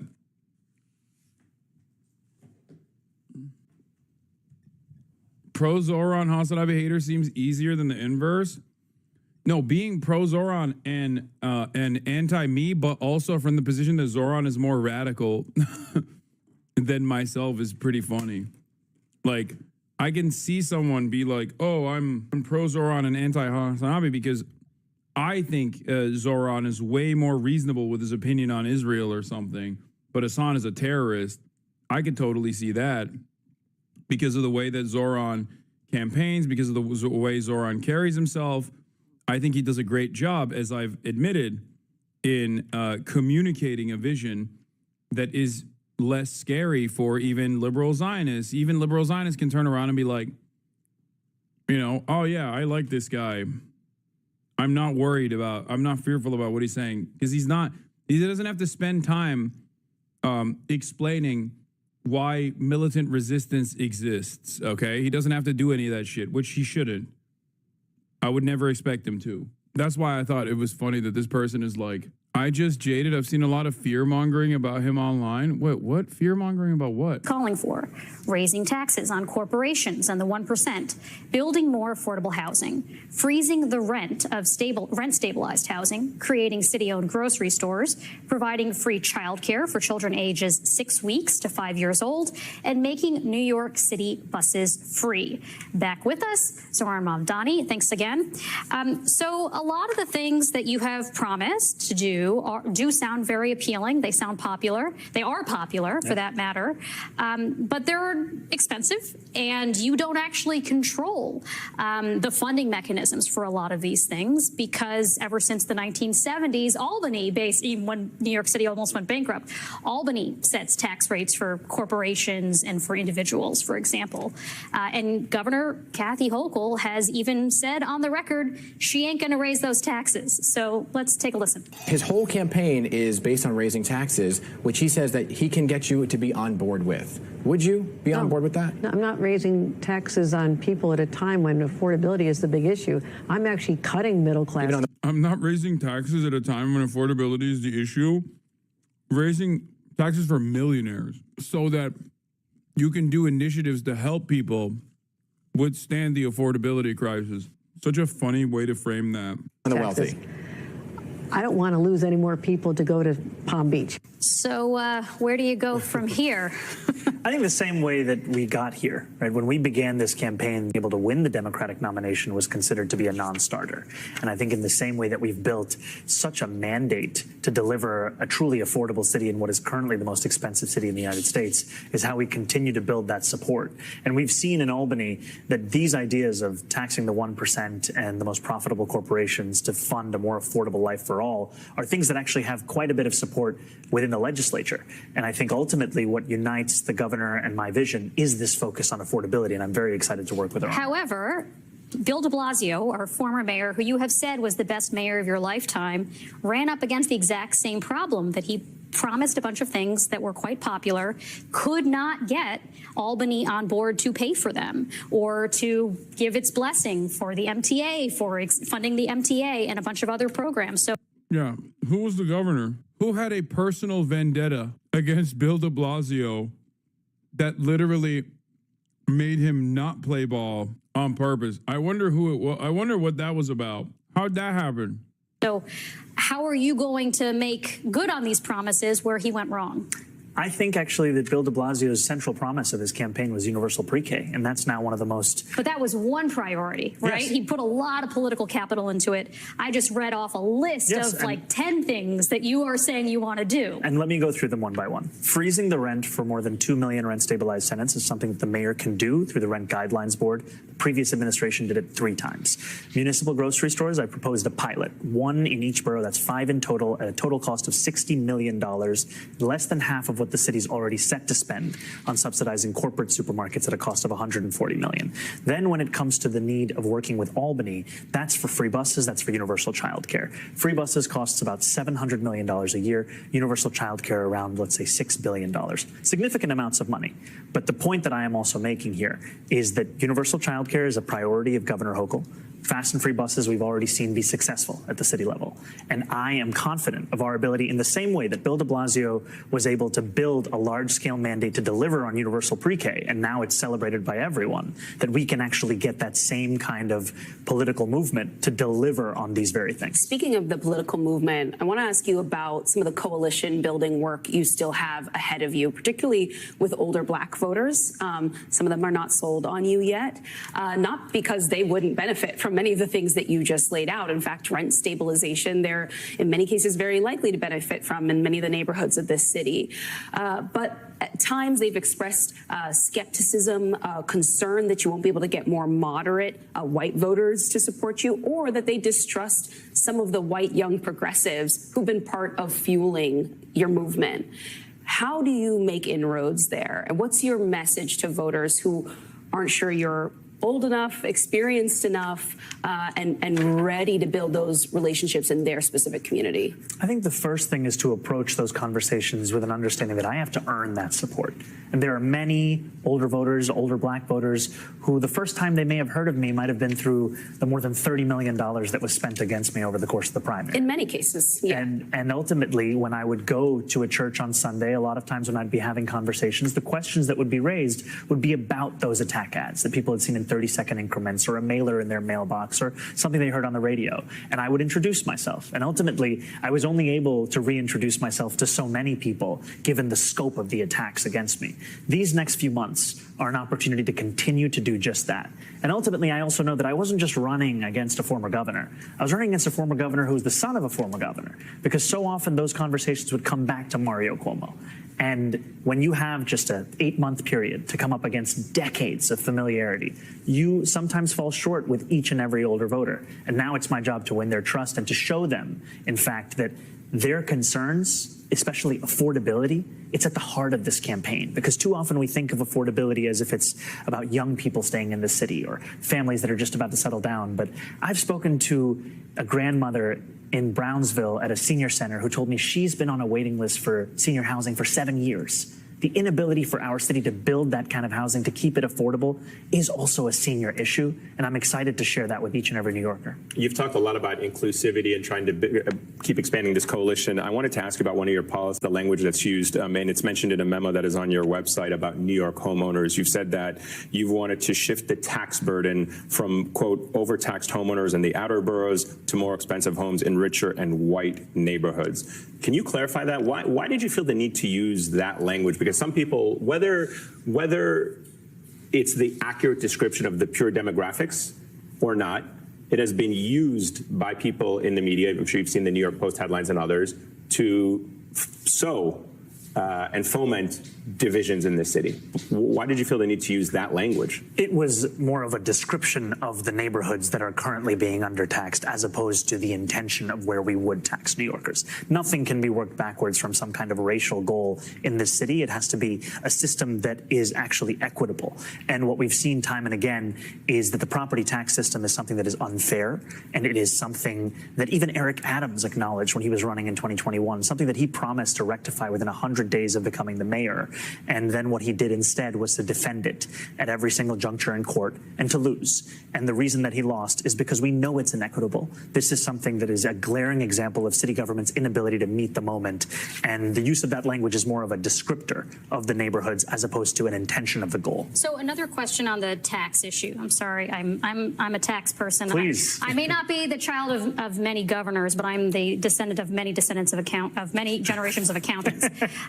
So if you do succeed, let's say, in convincing Albany to raise taxes, and I'm a little skeptical that that'll happen, but let's say you do, there is concern, as Governor Hochul mentioned, that there will be people who leave New York City for Palm Beach or elsewhere. I know we're not going to be playing our little violins for the billionaires who have to pay more taxes, but they do take a lot of money with them. And in fact, the Citizens Budget Commission found that hundreds of thousands of high-income New Yorkers have left New York City in just the past 5 years, and households that earn more than $1 million pay about 40% of New York City taxes. So why dismiss concerns that your potential tax base that you need to harvest money from to pay for these things will leave? I don't think that these are concerns to be dismissed.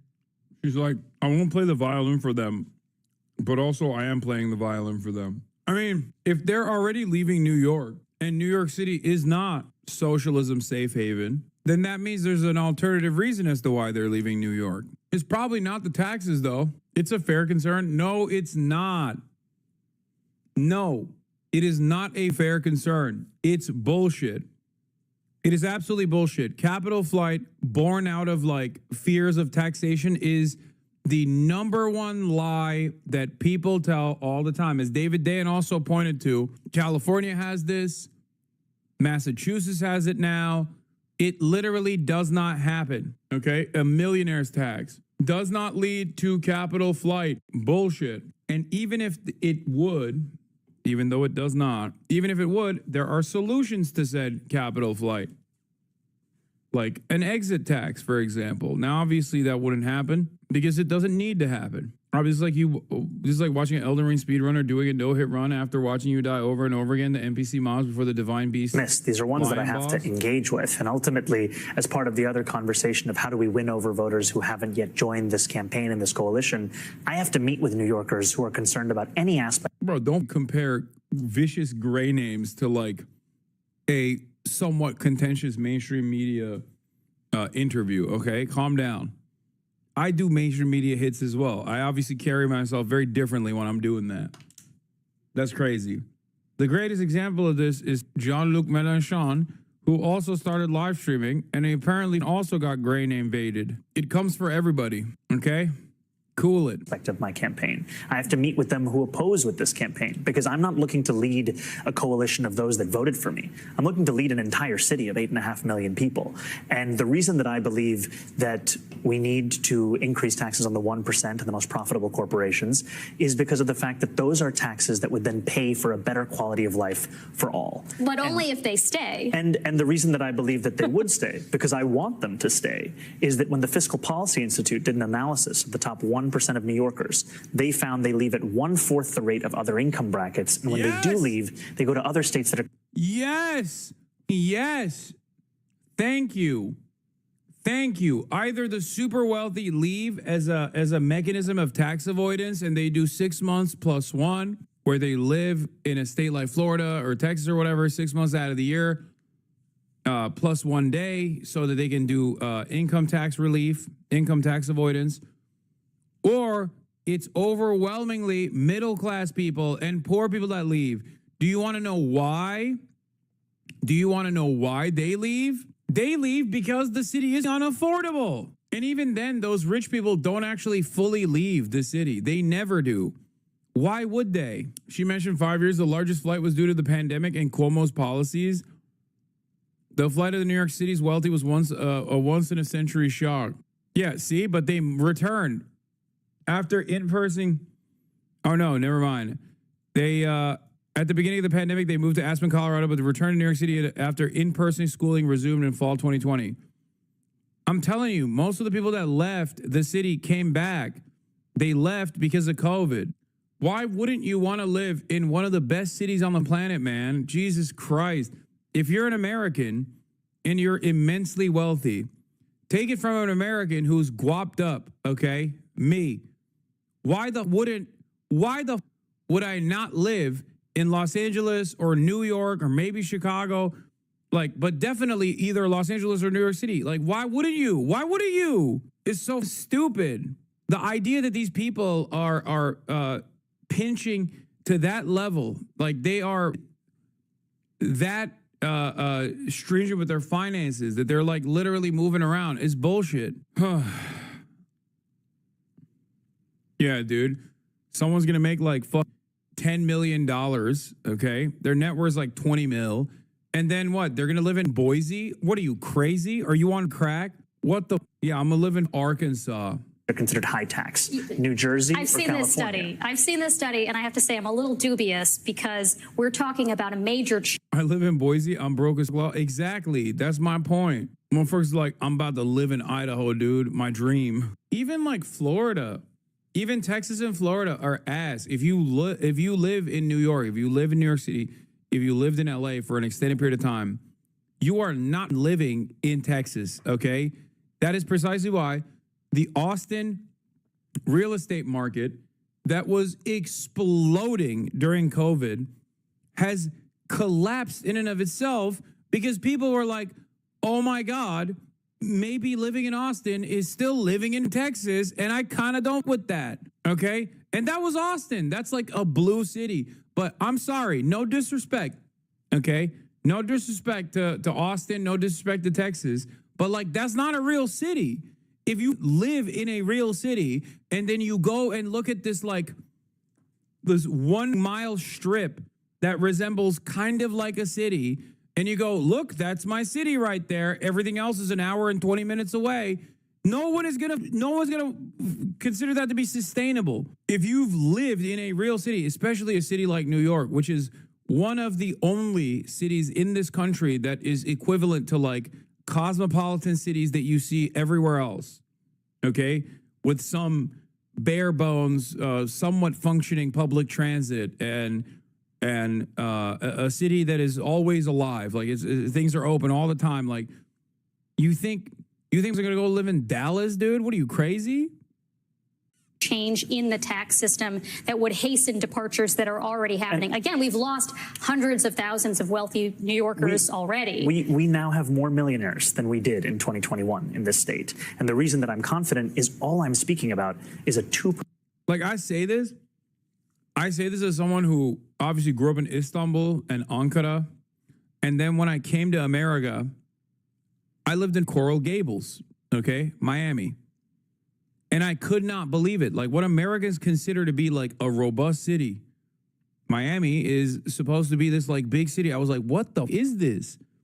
And then I found out it's even worse. Things can get so much worse. I lived in New Brunswick, New Jersey, when I went to Rutgers University. Okay, first year in Miami, second, third, and fourth year in Rutgers, New Jersey. That's when I was like, oh my God, this shit is so bad. It's so bad. LA is not even a real city by city standards around the globe. New York is the only thing that comes near the functionality of a cosmopolitan city. New Brunswick, New Jersey is dog shit, barely a village. I agree. Chicago's nice too, I will say. Chicago still has that like it's too middle of the road, but it's got niceties for sure. And also there's a lot of nice cities like Boston. Boston is nice. Philadelphia is nice. Like, there's cool parts of the northeastern side of the country where, you know, people moved initially and lived there for an extended period of time. Like, they have if you built a city before we had cars, then that's like closer to a real city. Have you been to Boston, Law? Yes, I have. What do you mean? Like, if the city that you're visiting existed before car-reliant infrastructure, then you at least have the skeletons of a real city. You understand? Seattle also lying, sir. I mean, I didn't really with Seattle that much. I mean, Seattle's fine too. % increase in income taxes for New Yorkers who make $1 million or more a year. And when it comes to corporations, it's matching our state's top corporate tax rate, 7.25%, to that of New Jersey, 11.5%. That's why I believe that this is both feasible and necessary. Come on, a lot of us value not having overcrowded areas and a quieter life. Man, I will never understand that. I just don't. I truly don't get it. I think people say this because they just haven't experienced a real fucking city. That's crazy. Nah, man, I love living in a rural town. I love driving 45 miles. I love driving for 45 miles to get to the nearest Walmart. You know what I mean? It's my favorite, dude. Spent plenty of life in LA. Prefer shitty Cincinnati personally. That's wild. This is a bad take. Every tiny city mimics a big city. They all open breweries and pubs in their one block downtown area. True. Oklahoma City blew my mind. You go downtown OKC, it's like they got like the gayest micro pubs, like micro brewery places and shit. 0 people, but they still got them. I just don't understand it. To each their own, I guess. But I'm going to meet with business leaders about this. I've already started having those conversations because I do not want them to leave. I want them to stay. And the reason I think that we can have them stay is we're going to use this money to create a better quality of life, even for themselves. Zoran Mamdani, I was not joking earlier. I live in Redlands, California. I make 6 figures for a work-from-home software engineer. Even with my salary, I can't reasonably afford to buy a home here, so I just bought a straight-up mansion in Kansas, Lamau. Yeah, I mean, if you work from home. When I said every that, Sunday night. Well, that sure, but just in general, it would, that if you were to pull this thing off, it would be nice to have a mayor who's willing to answer tough questions at the round table. So you'll be welcome back. Of accountants. I know, I made myself sound really. We got a diverse group of people here, so we represent many. Yeah, we represent many walks of. Father, we will now go to the premier liberal broadcast on the MSNBC, The Morning Joe program. Primary last week stopped short of fully condemning the phrase globalize the intifada, which many say is a call for violence against Jewish people. Here's his full exchange yesterday on NBC's Meet the Press with moderator Kristen Welker. I want to ask you about an issue that has divided some New Yorkers in recent weeks. You were recently asked about the term globalize the intifada, if it makes you uncomfortable. In that moment, you did not condemn the phrase. Now, just so folks understand, it's a phrase that many people hear as a call to violence against Jews. There's been a lot of attention on this issue. So I want to give you an opportunity to respond here and now. Do you condemn that phrase, globalize the intifada? That's not language that I use. The language that I use and the language that I will continue to use to lead this city is that which speaks clearly to my intent, which is an intent grounded in a belief in universal human rights. And ultimately, that's what is the foundation of so much of my politics, the belief that freedom and justice and safety are things that, to have meaning, have to be applied to all people, and that includes Israelis and Palestinians alike. But do you actually condemn it? I think that's the question and the outstanding issue that a number of people, both of the Jewish faith and beyond, have. Do you condemn that phase, globalize the intifada, which a lot of people hear as a call to violence against Jews? I've heard from many Jewish New Yorkers who have shared their concerns with me, especially in light of the horrific attacks that we saw in Washington, D.C. Bro, what? Okay, I'm skipping this shit. We've already heard it a million times. I saw this exact same thing on TikTok while I was pissing earlier.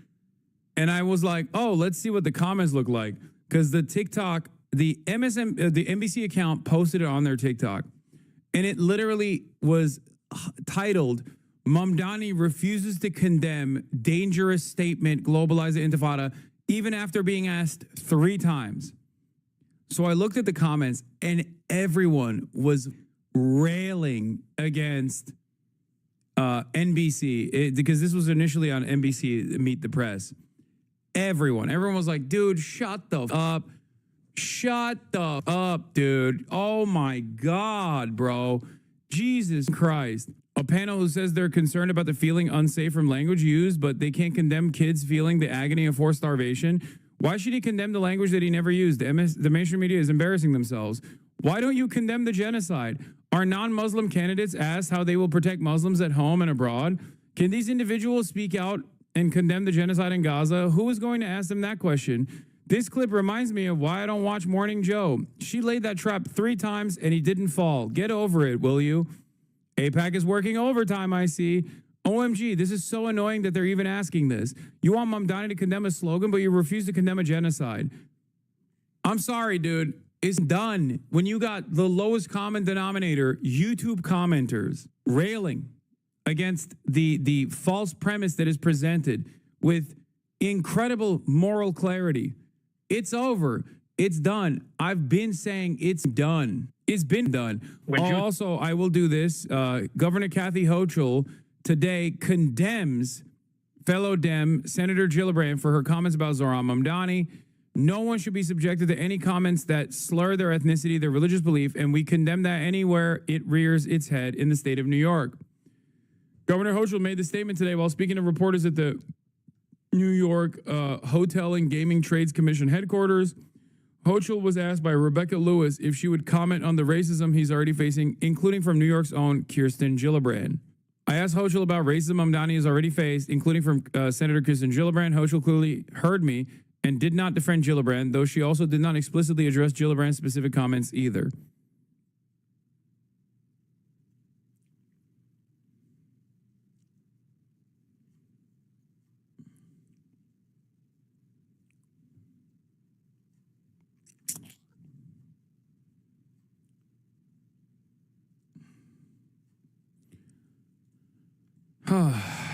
It's done. It's done. Mamdani's very good at this jujitsu maneuver that Obama mastered. Everyone knows that you're not white, and in Mamdani's case, actually Muslim.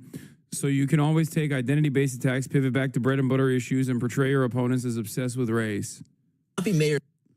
Here is a group of people in local news, specifically the point with Marsha Kramer, that I didn't know anything about until this last election.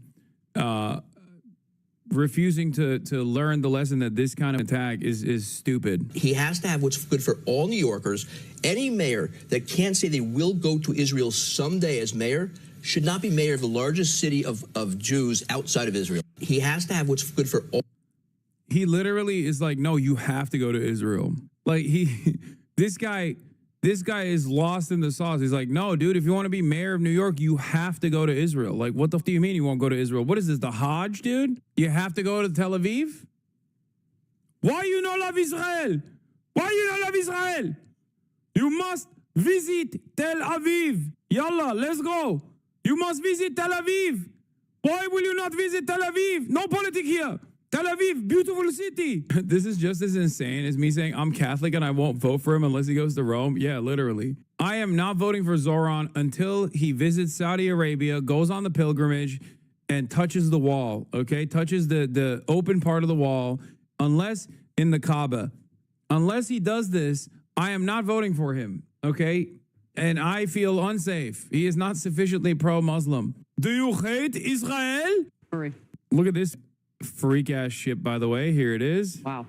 Hurry.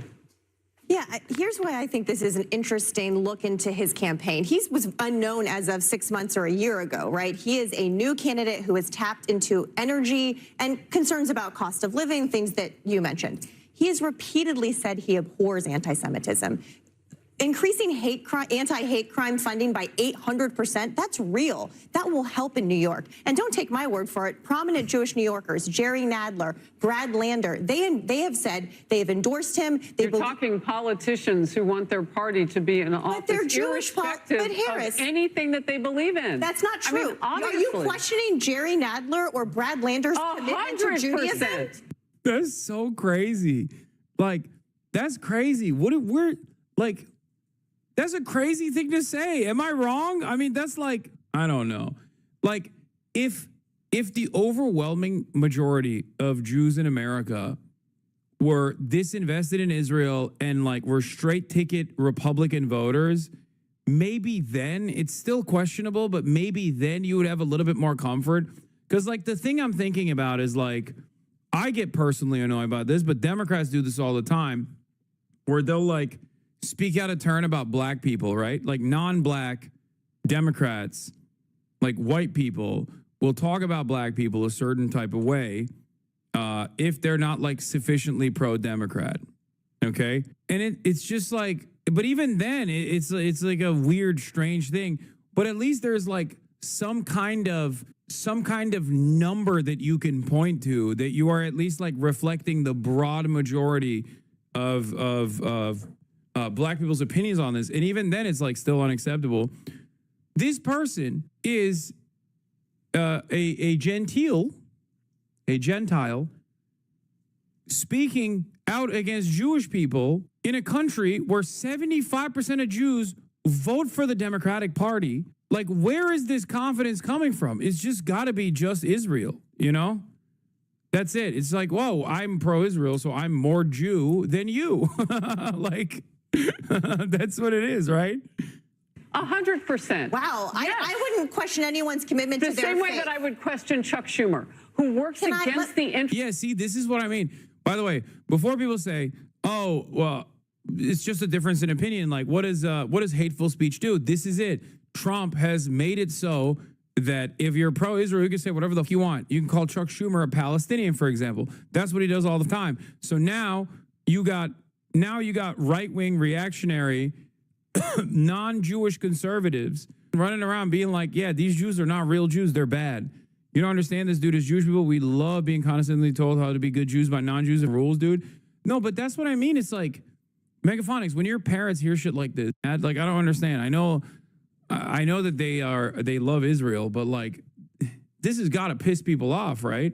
Megaphonics got blasted out of orbit. No, Omega lol, they agree. Interest of his own people at times for the politics. Let me and finish that's what they're doing here. What I'm saying here. Prominent Jewish New Yorkers have said they have met with him. They believe that he abhors anti-Semitism and will help New York do then better. Why not condemn?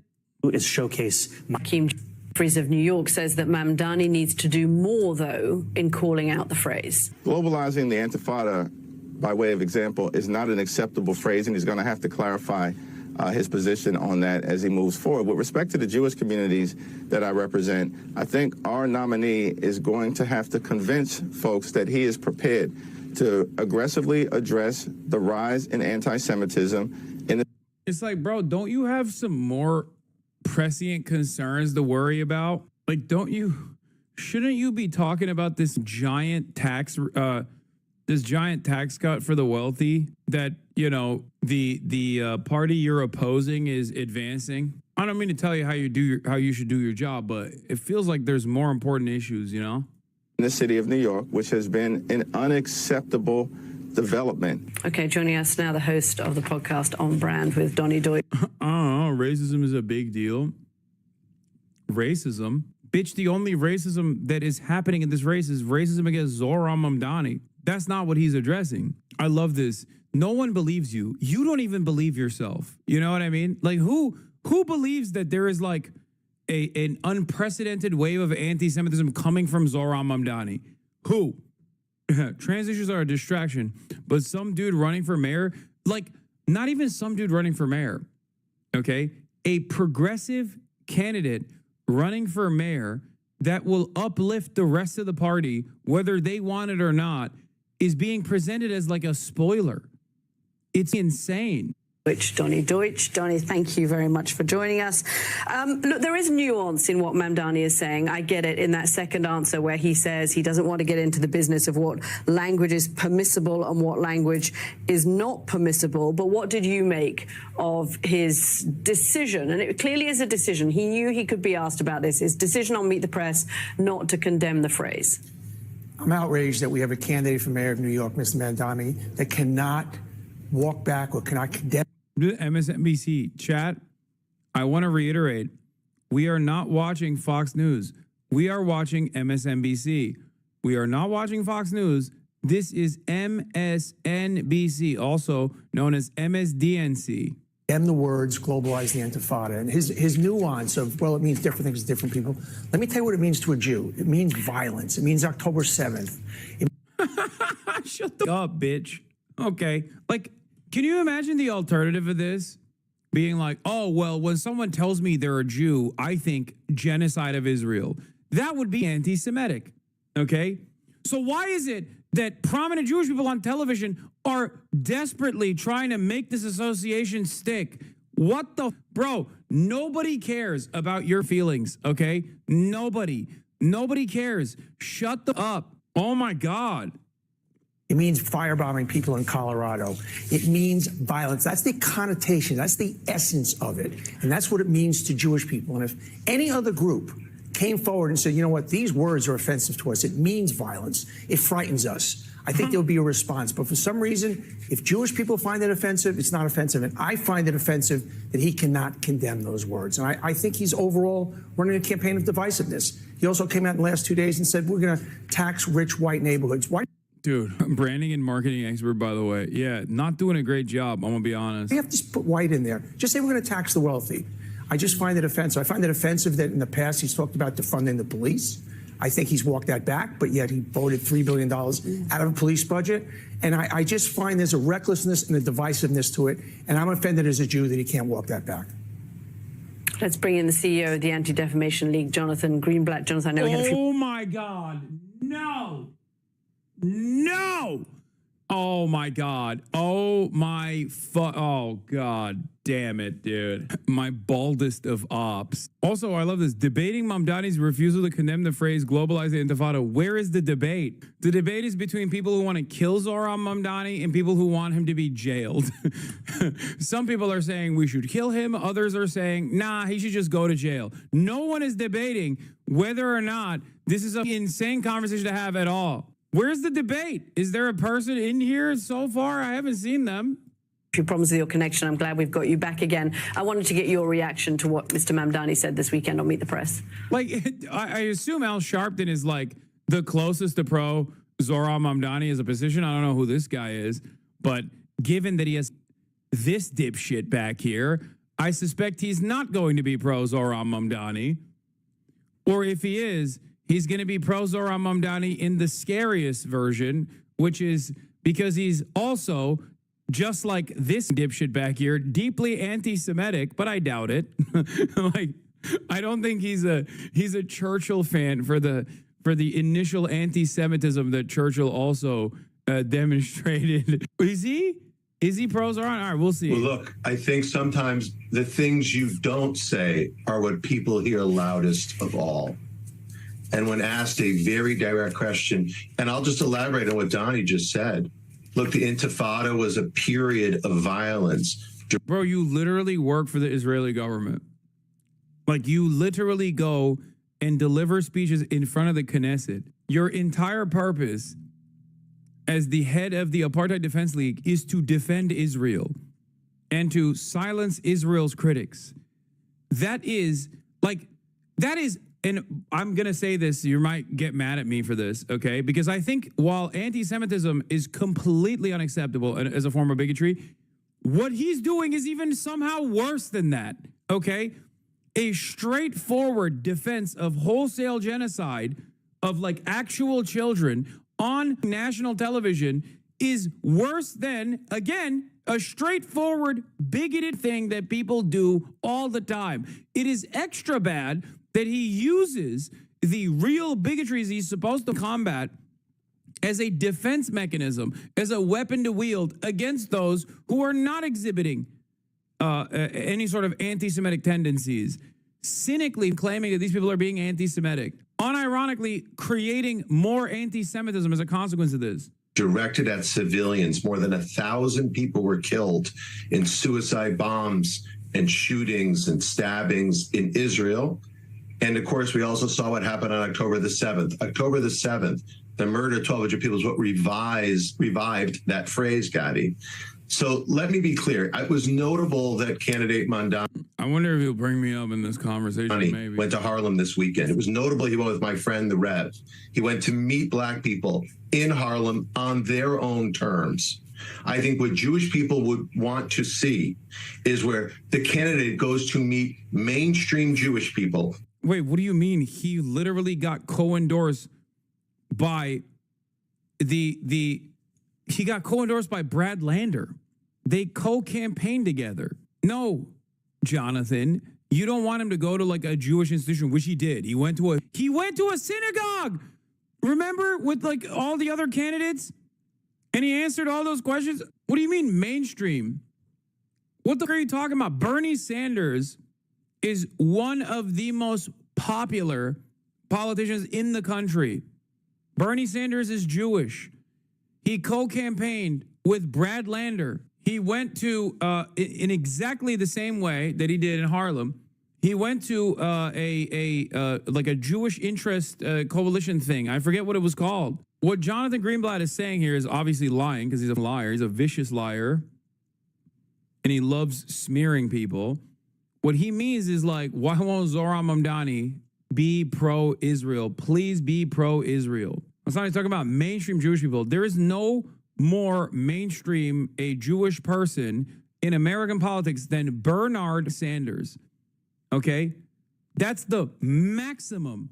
In a mainstream synagogue or in a mainstream setting, and simply says with the same clarity that he brought this weekend, where he met, again, black people where they are, and simply said to Jewish people, I hear you, and here is my plan. Yeah, no, you want him to kiss the ring. You want him to come to you, genuflect, bend the knee, at a time when your job is non-existent. You have destroyed what remained of the reputation of the ADL.